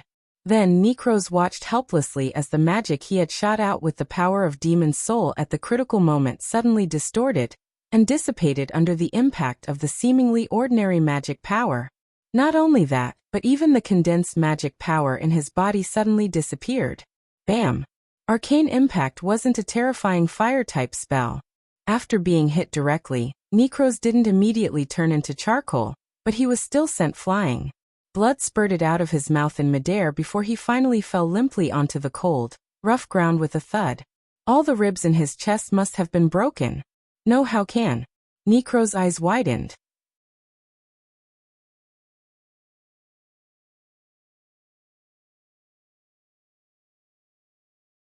Chapter 514. Necros could no longer stand up. His eyes were still filled with endless horror and disbelief. He had never thought that as a high-grade warlock with the demon's soul in his hands, he would be killed in seconds one day. After spitting out his last 3 words, Necros died. No orc could survive such an injury, unless there was a high-grade shaman next to him. Necros used to be a shaman, but after using the demon's soul, he became a warlock through and through. He might have countless life-saving skills, but unfortunately, under Duque's surprise attack, he couldn't use any of them. Blood flowed out of Necros' limp body and melted in the darkness. At this time, he saw the system prompt from the wings of death. Attack the wielder of the demon's soul. My power will protect you. The corners of Duque's mouth curled up into a smug smile. Duque's voice sounded faintly. F***CK. Would there be a backdoor for a magic artifact that Nazario made himself? Back then, Nazario had tricked the 4 dragon aspects. As cunning as he was, he definitely wouldn't put himself in danger. Hence, the demon's soul could seriously affect the other 4 dragon aspects, but it definitely wouldn't affect the black dragon bloodline. Nazario had said that his power was protecting Duque, but to put it bluntly, the pendant contained his scales. Any power that came from the demon's soul would be rendered useless when it came into contact with the power in his scales. This feeling was like a college entrance examination in India. The examinees were taking the exam inside, and a large group of parents crawled outside the exam building to pass their children a cheat sheet. Well, the invigilator even treated the parents who were blocking the light outside the window as air. Thinking of this, even Duque, who had a vested interest in this, had a few words in his mind. Legal cheating. An official hack. Do you understand? Just like that, the orc warlock Necros, who was clearly stronger, was killed by Duque in a second. At this moment, Necros' death directly alarmed everyone outside the Iron Gate. Everyone could see that the complicated incantations that were originally climbing like vines outside the Iron Gate receded like the tide. Once upon a time, This place was an absolute forbidden area for the beastmen. Even if the great chieftain Orgrim wanted to come, he would need Necros to lead the way. Otherwise, even his powerful fire resistance wouldn't be able to save him. Now even a fool would know that something had happened to Necros. Otherwise, such a change wouldn't have occurred. Long live Duque. Even though there were only 7 or 8 people left, the alliance suddenly burst into thunderous cheers. At this moment, all the beastmen in the surroundings couldn't help but gasp, and their rugged and ruthless faces revealed horrified expressions. How long had it been since Duque and the female elven mage entered? Such a short time was only enough for them to reach Necros. After all, it took Necros 3 months to build this place into an impenetrable fortress. Orgrim clearly remembered his assistant, Zulucid, telling him that even Gul'dan at his peak would have to kneel, let alone the weak mages of the Alliance. Necros was the demon god here. What kind of joke was this? What kind of trash demon god was this? He was actually killed in one move? Was Necros bluffing? No. Impossible. This wasn't the first time that Necros had personally killed disobedient young red dragons here. Then did this mean that Duque was too strong? What kind of terrifying efficiency was this? What kind of terrifying power was this? It wasn't just the beastmen who were enemies. All the human knights guarding the Iron Gate were also extremely shocked. Forcing Orgrim away with a powerful lightning hammer, Gavinrad raised his hammer high and laughed loudly. Do you see this? Damned greenskins. This is the power of the greatest hero in the history of the Alliance, Duke Marcus. Just as the morale of the horde began to drop, Orgrim laughed out loud as well. Foolish humans. You don't even know what's controlling the Red Dragon Queen? That thing is called the Demon's Soul. Only warlocks who can control the power of demons can use it. As a mage, Duque can't use it at all. Ha ha ha ha. Without the order to remove the restraints, the Red Dragon Queen will never be freed. Of course, you can also try to kill that humanoid female lizard, and then taste the anger of the entire Red Dragon army. Thousands of elites had died, and more than 10,000 had died in the rear. So much manpower and resources had been wasted, and in the end it was all for nothing. This time, it was the Alliance's turn to be at a loss. Several people were instantly stunned, and some were even almost killed by the enemy. Suddenly, Sasha's voice sounded. Don't believe him. If he could solve it directly, Duque could have done it in 2 days. He delayed for so many days, and only yesterday did he personally tell me that all the cards are finally gathered. Finally gathered. If it were anyone else, no one would have believed such words. But the person who spoke was Duque, the most outstanding strategist in the entire Alliance. A wise man who liked to plan before taking action. If he dared to say such words, then it must be true. Orgrim looked at the battlefield in disbelief. He looked at the powerhouses of the Alliance who were at a great disadvantage, but had high morale. The chief's expression was indescribable. The corner of his mouth twitched slightly, and his fangs seemed to be chattering. His eyes were filled with disbelief, as if he was in a dream. How could one person's prestige reach such a level? Orgrim had longed for this for a long time, but had never been able to reach it. Yet his old enemy had reached it. It had to be said that it was ironic. Kill them. We still have a chance. Orgrim roared. Just then, a shining golden Gundam, oh no, a paladin suddenly smashed through the ceiling and descended from the sky. When he landed, the hard tiles around him cracked inch by inch. Sand and pebbles flew everywhere, and it was a mess. Go. Ask me first, whether. The Alliance's strongest paladin had arrived. On the other side, Duque quickly ran over and searched Necros' corpse. It didn't take him much effort to find a platinum-colored disc hanging from the Beastman Warlock's waist. System notification. You have found the god-tier magic device Demon's Soul. Almost as soon as Duque's finger touched Demon's Soul, the image around him suddenly became clear. It was as if an invisible hand had lifted the black cover covering the entire room, revealing the situation inside the huge cave. This was a huge cave that could fit at least 2 Boeing 777 airliners. Duque didn't expect the Red Dragon Queen Alexstrasza to be less than 30 feet away from him.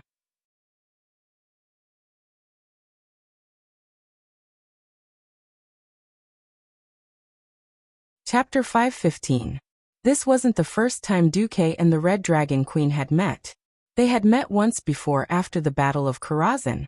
At that time, Duque was completely focused on the death of Medivh, and didn't have the time to carefully examine this legendary dragon queen who had existed throughout almost all of Azeroth's history. Even though Duque had seen Alexstrasza in the game, his impression of the queen's human form was still very vague. Duque suddenly found that he couldn't take it anymore. The person in front of him was so sexy that it was against the rules. In his field of view, Alexstrasza was chained to the ground by a small iron chain. Her feet were facing Duque, and her body was facing inward. From this angle, the first thing he saw was a pair of long legs that were different from the slender and long legs of the elves. They were full of strength and beauty. They were the same long legs that gave people the feeling that they wouldn't break no matter how much they played with them. Further in, because of the angle of view and the fact that the queen was only wearing a pantsuit, the view was dominated by her perky buttocks. The smooth and large curve formed a perfect arc. It was snow white and full, and at first glance, one could feel that it was full of firm elasticity. The queen's right hand was on the ground, and her left hand was behind her waist. She was half bent, inadvertently forming a standard S shape. From this angle, as the line of sight moved, one could immediately see the eye-catching and proud peaks on the buttocks. The towering peaks were like climbing a towering mountain, and then immediately had to look up at an even higher peak. The firm and proud peaks, matched with the red and gold-rimmed breastplate, looked even more sexy and charming, like a red lotus in full bloom. Looking at it again, it was an angry oval face full of a strong exotic style. It was clearly a standard female elf face template, but the noble aura that was still revealed even under torture and defilement made it even more indescribably sexy. However, in her proud figure, there were a few criminal accessories. On her jade-like feet, there was a shiny black iron shackle around her ankles, and there was an evil metal collar around her slender neck.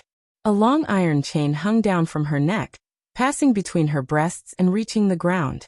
This was basically hinting to Duque that if he really wanted to do something to the queen, Alexstrasza would definitely be unable to resist.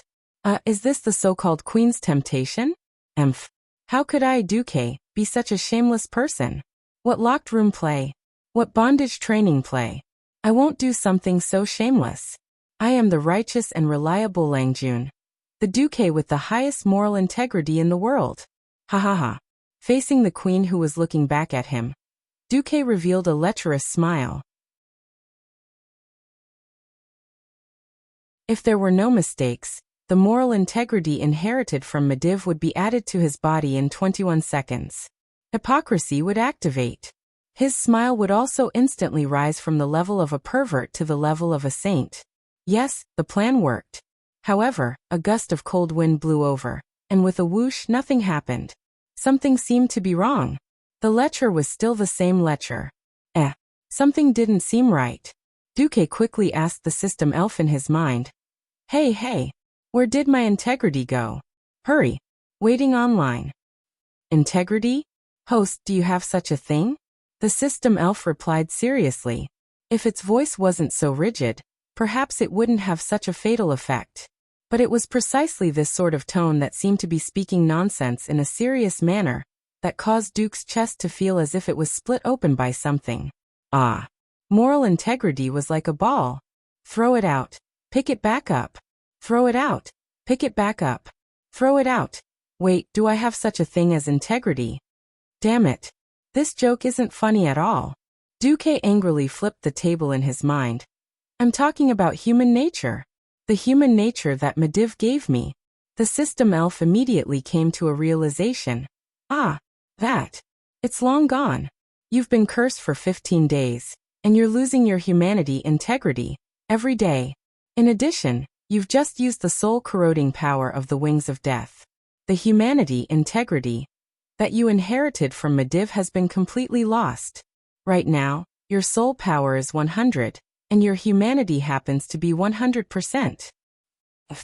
In the mind world, Duque vomited 300 liters of blood. Alright, life is like a drama. If you don't have integrity, acting skills will save you. Watch how I, the best actor, Duque, reverse the situation. Duque's face almost changed as he put away the frivolous smile on his lips. When he focused his attention on the pair of inhuman red horns on Alexstrasza's head, he kept saying to himself, "She's not human. She's not human. Her horns are so cute. Pfft. What am I thinking?" However, just as Duque was about to say something, the Red Dragon Queen spoke first. Her voice revealed a clear sense of grievance, and it sounded like she was scolding. "Duque, why are you only here now?" The slightly magnetic voice had the typical style of a queen, but it also sounded like a lover coquettishly saying, "Damn you, why are you only here now?" Duque swallowed his saliva, and then instinctively felt that something was wrong. Suddenly, the voice of Deathwing sounded in Duque's ears. "What are you hesitating for? Recite the spell I taught you and liberate Her Majesty the Red Dragon Queen." At the same time, a sentence emerged in Duque's mind. It was not Nasario's voice, but Duque's own voice. "What are you thinking about? Recite the spell, so that Alexstrasza will become your slave forever. You can have the most beautiful queen in the world and control eternal life. You can also command the entire Red Dragon army, sweep the world and be crowned king." The Red Dragon Queen in front of him had a coquettish expression on her face. She was more charming than all the female protagonists in all the romance movies that Duque had watched on his computer before he transmigrated. Alexstrasza did not know what happened to Duque at first. She was overjoyed when she saw that Necros, who should have died 1,000,000 times, was killed by Duque in one move. "Oh Titan, you're the one who saved me. Thank you. Duque, hurry up and untie me. I don't want to stay in this damn place for one more second." Duque was unexpectedly silent, revealing a perverted look. But the queen did not care. Quick. My compatriots and I are absolutely happy to roast every living orc in the world with our dragon breath. Do you want any more rewards? Don't worry, I've saved so many treasures from ancient times until today that you can't even imagine them. Alright, since you saved me, I can share some with you, Alexstrasza said with a pained expression. Something unexpected happened again. Like a pervert, Duque pounced on her directly. Then, just as his hands were about to touch the queen's pair of giant cats, he suddenly pulled out Demon's soul with his right hand, and took out a strange accessory with his left hand, wanting to smash it on Demon's soul. At the same moment, a cold male figure suddenly appeared behind Duque.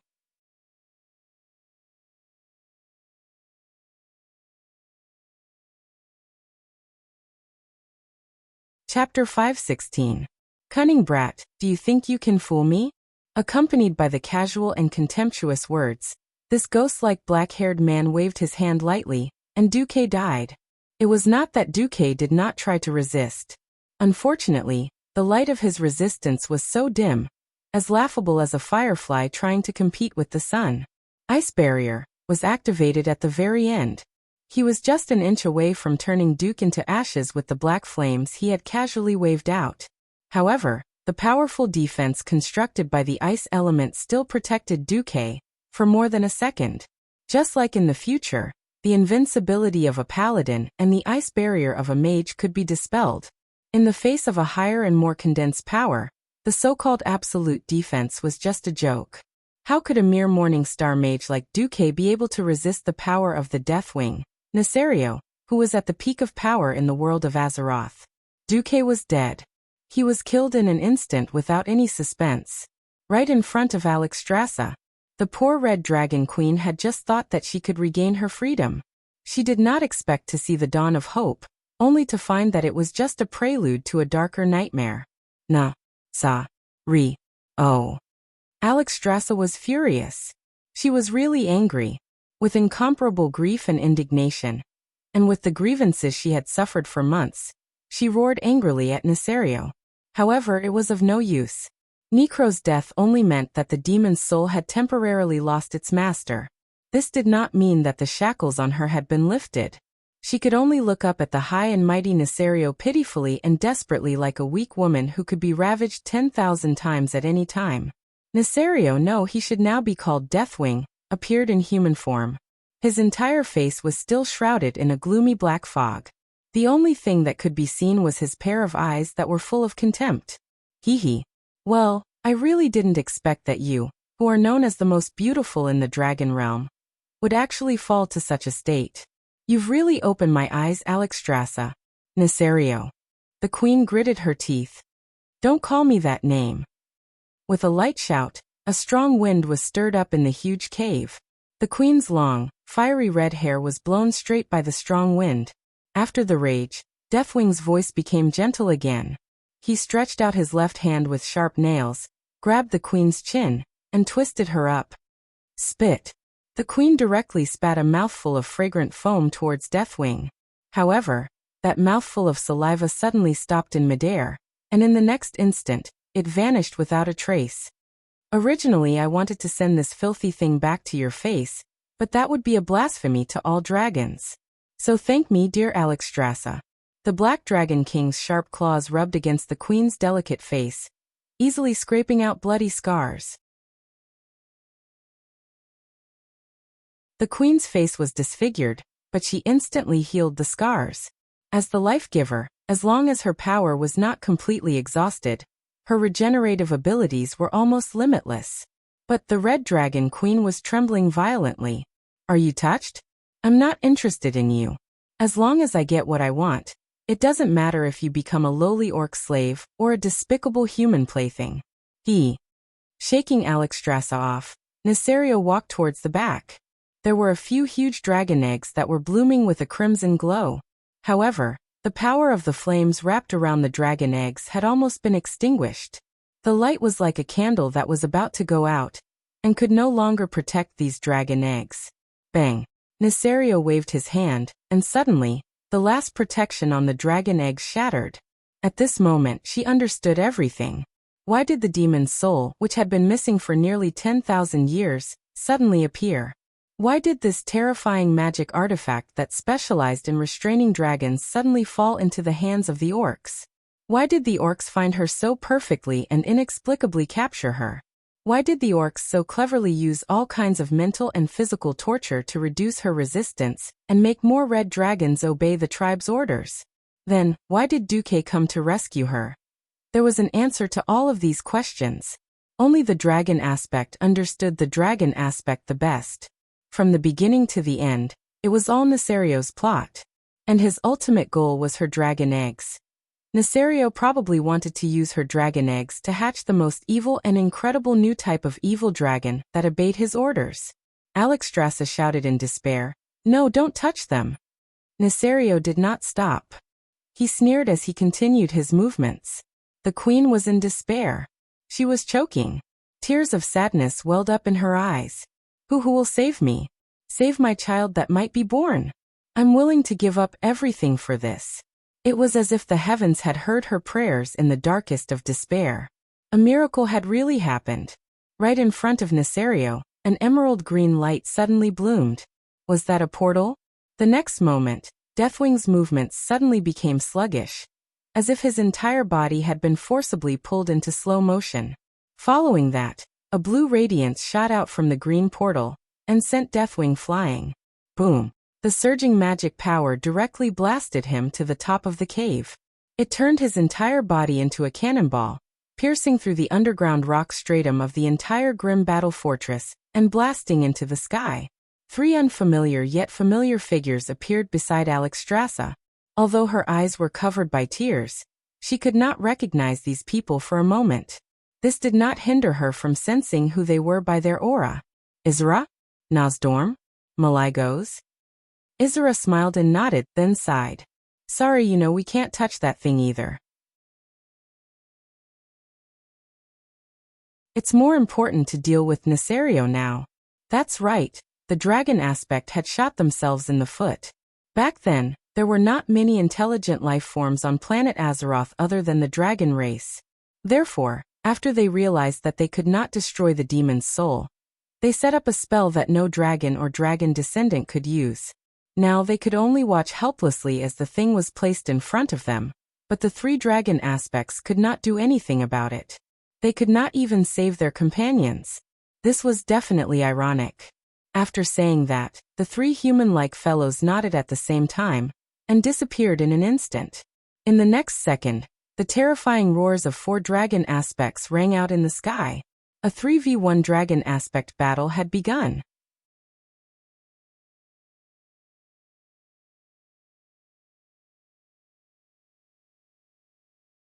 Chapter 517. The pitiful red dragon queen could only wait for the next person who was qualified to use Demon's Soul to judge her fate. Silence. Dead silence. The queen's chest rose and fell with rapid breathing. As expected, did I still have too much hope? All right, I shouldn't have asked too much of Duque. Who's next? No matter who it is, as long as they can truly free me, I swear I'll treat them well. Abandon the high and mighty dignity of the dragon race. Treat them well. Alexstrasza's mind was in a mess. Her fate was in someone else's hands. It didn't feel good to be hovering between hope and despair, heaven and hell. But she had to wait. She didn't expect to see Marion Firewing, a high-ranking elven magician. Marion walked in as cleanly and elegantly as if she was taking a stroll in her own garden. I am the Red Dragon Queen Alexstrasza. Quick. Release me, save me. Like a drowning person who couldn't swim, the queen instinctively asked for help when she saw the emblem of the Alliance and the Silver Moon Council on Marion's chest. For thousands of years, the Red Dragon Army had a good relationship with the Silver Moon Council. At this moment Marion smiled. It was a proud smile, with an unbridled feeling that was infinitely close to madness. The female elf who was smiling like a flower gave the queen a terrible ominous feeling. Save you? Who said I'm going to save you? Marion asked with an extremely cold smile, pushing the queen's heart into a bottomless abyss again. She had already fallen into the 18th level of hell. Who would have thought that there was another one at the bottom? 36 levels of hell? Are you afraid? The Red Dragon Queen's voluptuous body trembled. In the eyes of men, this might be an original sin of temptation. Unfortunately, in the eyes of the same sex, this was a sin. In Marion's eyes, there was clear jealousy. Dragons are so good. Eternal life in the true sense, eternal beauty, eternal youth. Back then, the eternal life of my night elf compatriots was also bestowed by you, wasn't it? Your Majesty, the giver of life. She seemed to be murmuring to herself, but it made the queen's heart colder. Who are you? Who are you loyal to? Whoosh, it really is Demon's Soul. Marion walked to the place where Duque had died and picked up the platinum disc.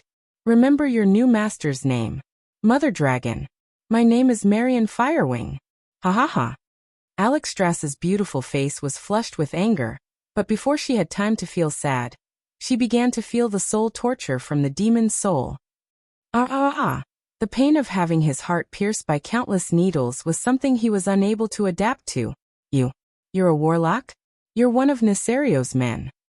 Not just any Tom, Dick, or Harry could use the demon's soul. Only warlocks could operate this terrifying demonic artifact. In less than a second, Marion could clearly feel her life force fading away. With a wave of her hand, a mirror made of ice appeared beside her. Marion could clearly see the wrinkles that appeared on her face. Anger flashed across her face, and she immediately laughed. That orc warlock is really an idiot. He actually put his own life force into it. If he knew that you created the world tree. Ha ha ha. The queen's expression was terrible. The high elves were not outsiders like the orcs. They were not so easy to fool. However, as a queen, she instinctively refused to be dominated by Marion. Alexstrasza gritted her teeth. You actually want to be my master? Haha. Do you think Nesario will let you go? Nesario? Ha ha ha.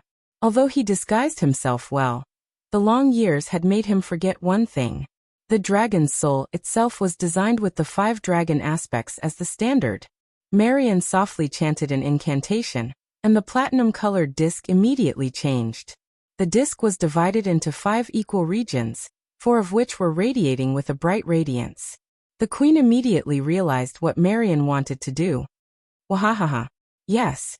As long as I put the scale that contains Nesario's soul and power into the demon's soul, even the famous Deathwing will become my slave. When that happens, the 5 colored dragons will crawl at my feet. I will no longer be a mere Silvermoon counselor. I will be the queen of the entire world of Azeroth. Ha ha ha ha. Marion laughed wildly. Her laughter was so crazy and unrestrained that it drained the blood from Alexstras's face. Everything was clear. Whether it was her capture or the Red Dragon Legion being controlled.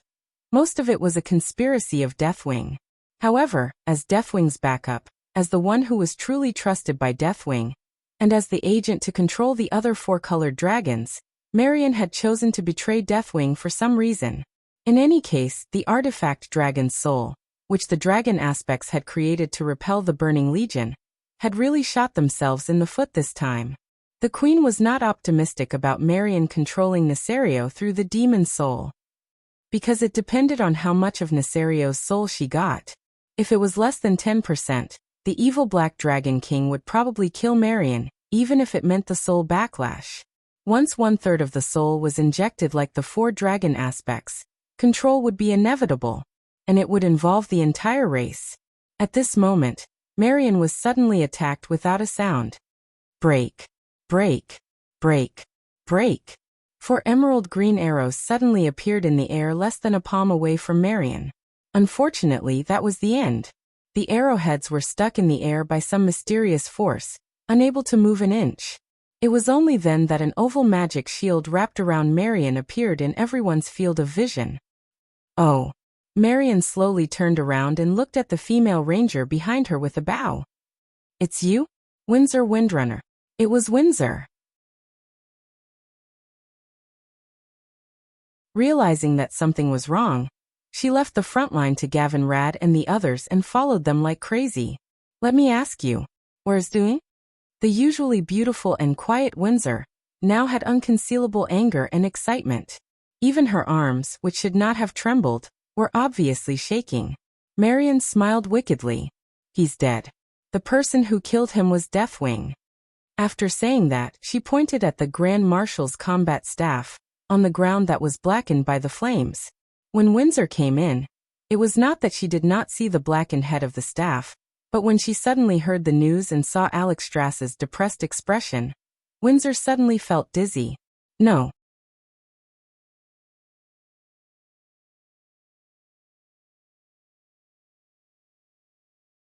Chapter 518. The Grand Marshal's staff wasn't an ornament from a noble's house. It represented the Dalajan's highest magical achievement. Sasha clearly remembered that even if she shot an arrow, the staff's magic power would deflect it. But now it lay quietly on the ground. There was a deathly still scorch on the ground with the point of impact as the center. It wasn't an ordinary fire, but a terrifying flame that could burn everything. Even the rock stratum itself was destroyed. The magic surrounding the burn marks was so dense that it couldn't be fooled. Sasha felt like she was about to collapse. She suddenly recalled all the time she'd spent with Duque, the miraculous things he'd done after appearing as her future brother-in-law. Turning trash into treasure, modifying the storm altar, repelling an army with a single banner, saving Lordaeron City from a desperate crisis, and saving the Red Dragon Queen despite being cursed with death. Of course, what touched Sasha the most was that he'd saved her from the terrifying dragon breath. Nothing was more touching than a man who could be relied on at the most crucial moment. Just as she thought she could understand this future brother-in-law, he'd been captured by the wings of death. They'd finally reunited, and they hadn't even exchanged a few words. Who knew it would be an eternal farewell? I want you to be roasted in the flames of hell for 10,000 years. With a furious roar, Sasha disappeared from where she stood. In the next second, in the huge pitch-black cave, sharp arrows were suddenly shot at them from all directions. Whoosh whoosh whoosh. There was a continuous stream of steel arrows. There was a silent elven wooden arrow. There was also the nimble power of wind. However, everything was resolved by the pair of gigantic flaming wings behind Marion. The wings were over 2 meters long. It was as if they had a life of their own. With a light flick, at least 3 arrows would be reduced to ashes. Ha! Too weak. You're really too weak. With your strength, you can't even make me move half a step. And you want to kill me? Aha! With her left hand on her waist and the platinum disc in her hand, Marion placed her right elbow on the back of her left hand and propped up her chin. Marion gazed at the darkness with a devilish gaze, as though Sasha was right in front of her. Gritting her teeth, Sasha activated Aimed Shot. Aimed Shot was the ranger's most powerful skill. Corresponding to its power, it was an ultimate skill that needed to be charged up. In a battle like this, exposing one's position was definitely disadvantageous for a ranger. The explosive power of a high-ranked mage was far greater than that of a ranger. What Sasha was betting on was Marian's arrogance. Even though she did not want to say it out loud, she had to admit that the difference in strength between the two of them was too great. If Aurelia was here, she might be able to suppress Marian. However, Sasha, whose damage had not been polarized, could not think of any other skills other than aimed shooting that could blast through the protection of that pair of strange flame wings. Sasha knew that Marian was trying to destroy her ultimate move and deal her a heavy blow. But when she thought of Duque, who had turned into ashes, her tears flowed uncontrollably. Duque, bless me to kill him. Hee. She still did not move. Marian looked down at the arrow that had gathered all of Sasha's power as it shot towards her, as if she was looking at an ant. And then there was no then. The raging flames easily burned the entire arrow. Let's end this. Marian raised her left hand lightly, her index finger forming an elegant arc with her arm. Even this light finger of hers was bewitching. A huge fireball instantly formed at her fingertip. In the next second, the huge fireball would shoot out and blast Sasha into ashes. Just at this moment, Marian suddenly felt the sound of wind behind her head. Who? Alexstrasza? Turning around, she saw the dumbfounded queen. It was obvious that the queen was looking in the direction of behind me. Instinctively, Marian activated the power of Demon's Soul. Unfortunately, she had made the same mistake as a certain stupid orc warlock. The surging evil flames were easily popped like soap bubbles. A brick made of ice appeared out of thin air. It was grabbed by a swinging arm and slammed down like lightning. Marian's own magic shield took effect. The moment it took effect, an arcane energy that wasn't very strong, but was sharp as a needle, easily pierced through her shield.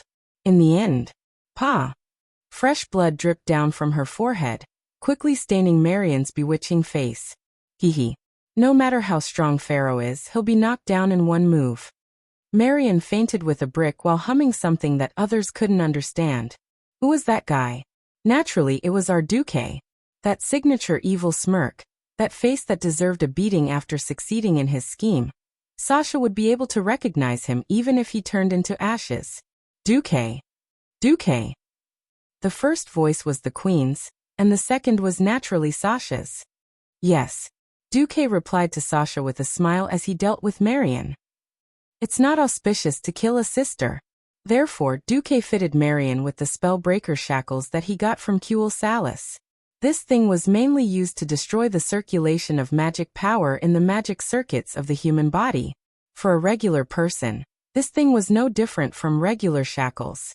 For a mage, it was enough to turn a high-level mage into a weak girl who couldn't even truss a chicken. As a gentleman, he would be letting himself down if he didn't use tortoise shackles. But with two important ladies present, Duque just cuffed Marian's joints behind her back. Duque. Sasha even dropped her bow and walked over in disbelief. Yes, what's wrong? Duque.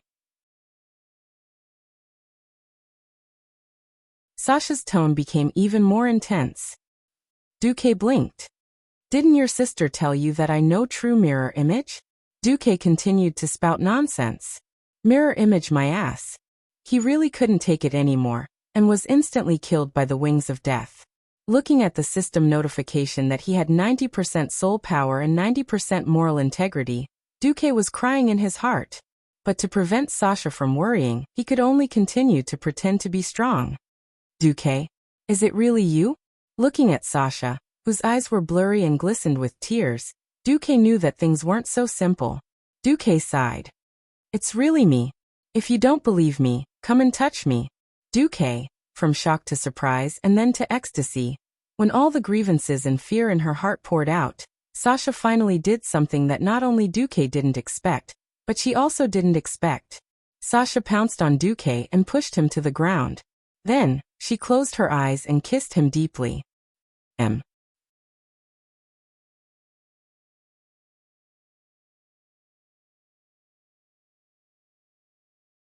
Chapter 519. There was something in this world called taboo. As an old fool on Mount Akina, it was Duque's dream to have the legendary sisters. But on the other hand, as a young man of the new era, Duque had told himself countless times to just wash up and sleep. At first, Duque didn't have any special feelings for Sasha. At most, he felt that the three Windrunner sisters were very pretty. Life was always full of surprises. Saving someone had accidentally opened up Sasha's heart. There were some things that happened naturally, like water flowing into a canal. Being kissed by a beauty that he liked was a blissful thing. Now that he had lost his moral integrity, he couldn't count on Duque to become a saint. Duque's eyes widened. He was stunned for less than half a second before he shamefully obeyed. The boss of the Jiangnan tannery ran away with his sister-in-law. Then cough. One of Duke's stiff arms gently went through the silver hair and held onto the back of Sasha's head, while the other wrapped around her waist that had been through a lot of training. In that instant, Duke clearly felt Sasha's body stiffen for a moment. Then not only from her face, but also from her breasts, waist, and thighs that were pressed close to him. He could clearly feel the heat rising. But the kiss didn't stop. A smooth, fragrant tongue came over and tangled with a certain someone's tongue. Their heavy breaths intersected, accompanied by soft murmurs. Things seemed to be progressing in a wonderful direction at a high speed. Unfortunately, before their passion was fully ignited, it was interrupted. It was the roar of an ancient dragon guardian. Damn it! You two are purposely making me angry, aren't you? Definitely on purpose, right? Duque, are you going to let me out or not? I'll count to 3. If you don't let me out, I'll go crazy. The passionate kiss stopped, and their lips parted. Looking at the silver line connecting their lips, Sasha suddenly blushed. The next second, she bounced up as if she had been electrocuted. She sat on Duque's lap, not knowing what to do. Duque was annoyed. 1, 2, 3. All right, I'm done counting. Why don't you go crazy? In the face of Duque's fierce gaze, Alexstrasza actually cowered. All right, just say it. Are you here to save me or not? Or are you going to learn from those two shameless fellows and enslave me, making me do all kinds of strange things? Something strange? Duque blinked. You mean what you did with this silver-haired elf? The queen covered her chest with her hands, which was a rare sight. Duque choked. Damn you. I'm not interested in you, okay? If you care so much, why are you wearing a bikini armor? You might as well wrap yourself up into a seed. Why do you need to transform into a human form? There were so many things to complain about. Duque was so angry that he didn't want to scold her anymore. Sasha was so embarrassed that she wanted to die. In his excitement, he had forgotten about the presence of the Red Dragon Queen. Now that he thought about it, he just wanted to find a place to hide and not see what was happening outside. Duke's forehead was full of black lines, and he held his forehead. All right, if it's to save you, I will save you. Let me ask you something. Have you developed any thoughts of revenge against society or going against humanity because of the long period of torture? The queen raised the shackles on her hands. If you don't unchain me, I'll really get angry. Then what do I get out of saving you? You do. If you delay any longer and something happens to my siblings, there won't be any. Sasha gaped as she watched Duque haggle with the famous ancient dragon like a peddler. She couldn't connect Duque to that great hero of the Alliance at all. Actually, it wasn't Duque's fault. Because of the curse, the integrity he had inherited from Medivh was gone. Now Duque had become that unprincipled, animal-like transmigrator again. All right, one last request. I'll say it through the mental connection. Duque gently pointed his finger between the queen's brows. Then the two of them quickly exchanged their conditions and opinions. This wasn't a problem at first. However, Duque underestimated Alexstrasza, who was one of the top figures in this world. Even though it was a superficial exchange of consciousness, the queen still secretly peeked at a part of Duque's memory. Duque didn't know. The mental barrier he had created with the system was still trying to resist Nesario's mental corruption. All right, it's time to end this. Duque picked up Demon's Soul. At this moment, Sasha picked up her bow again. She stared at the unconscious Marion and spread her senses. On the other side, The queen was also watching Duque nervously. She had had enough of the torture. Her little heart had long been broken and mended, and she really couldn't take any more fright. Because of the chains, she had to kneel on the ground like a pilgrim worshipping. She looked up at Duque and stared at Duque's every move. Cautiously, Duque took out the accessory that Nesario had given him. A wave of arcane energy gathered in his hand. With a crisp bang, the glass used as a disguise shattered and dissipated, revealing the real thing inside. It was a scale in the shape of a water droplet, with a fiery and evil aura. There seemed to be a small black dragon roaring angrily on the scale, as if blaming Duque for not acting according to his evil script. Looking at the platinum-colored disc, Duque used the black scale to draw a huge arc on the surface of the demonic creature. The scales of the wings of death were like a knife cutting through butter, easily cutting through the hard golden surface of the demon soul. 1 area, 2 areas, 3 areas, 4 areas. When the 4 glowing areas were all cut open, Xian's eyes lit up. Windsor let out a scream. "Be careful." She pulled Duque away in time, only to see that demon's soul was already floating in the air, and the long arc-shaped incision began to violently spew out a strong light with 4 colors: green, representing the emerald dream; red, representing the life-giver; bronze, representing the controller of time; and blue, representing the supreme power of magic. Duque could clearly feel the huge amount of energy surging out of the cracked magic artifact. He knew that he had to act quickly, or the energy would dissipate forever and be lost in the wind of grim battle fortress. Laduka Sai. He chanted the incantation from the Red Dragon Queen. He used almost all the computing power of the system to constantly adjust the spell. He was fully focused. He didn't want anyone to make a mistake at such a critical moment. This was not only the incantation to liberate the Red Dragon Queen, but it was also one of the most important factors in the entire course of history. The 4 colors began to blend together, forming a strange rainbow. It flashed and rose at high speed, passing through the rock formation and flying into the sky. You're tuning in to the Li Mei's Wuxia Whispers YouTube channel. We're so grateful for your support, and don't forget to subscribe to join us on this incredible journey through captivating stories. Your generosity through donations truly makes a world of difference, as it's the primary source of revenue that allows me to expand and enhance this channel for you. Thank you from the bottom of my heart for being a part of this adventure.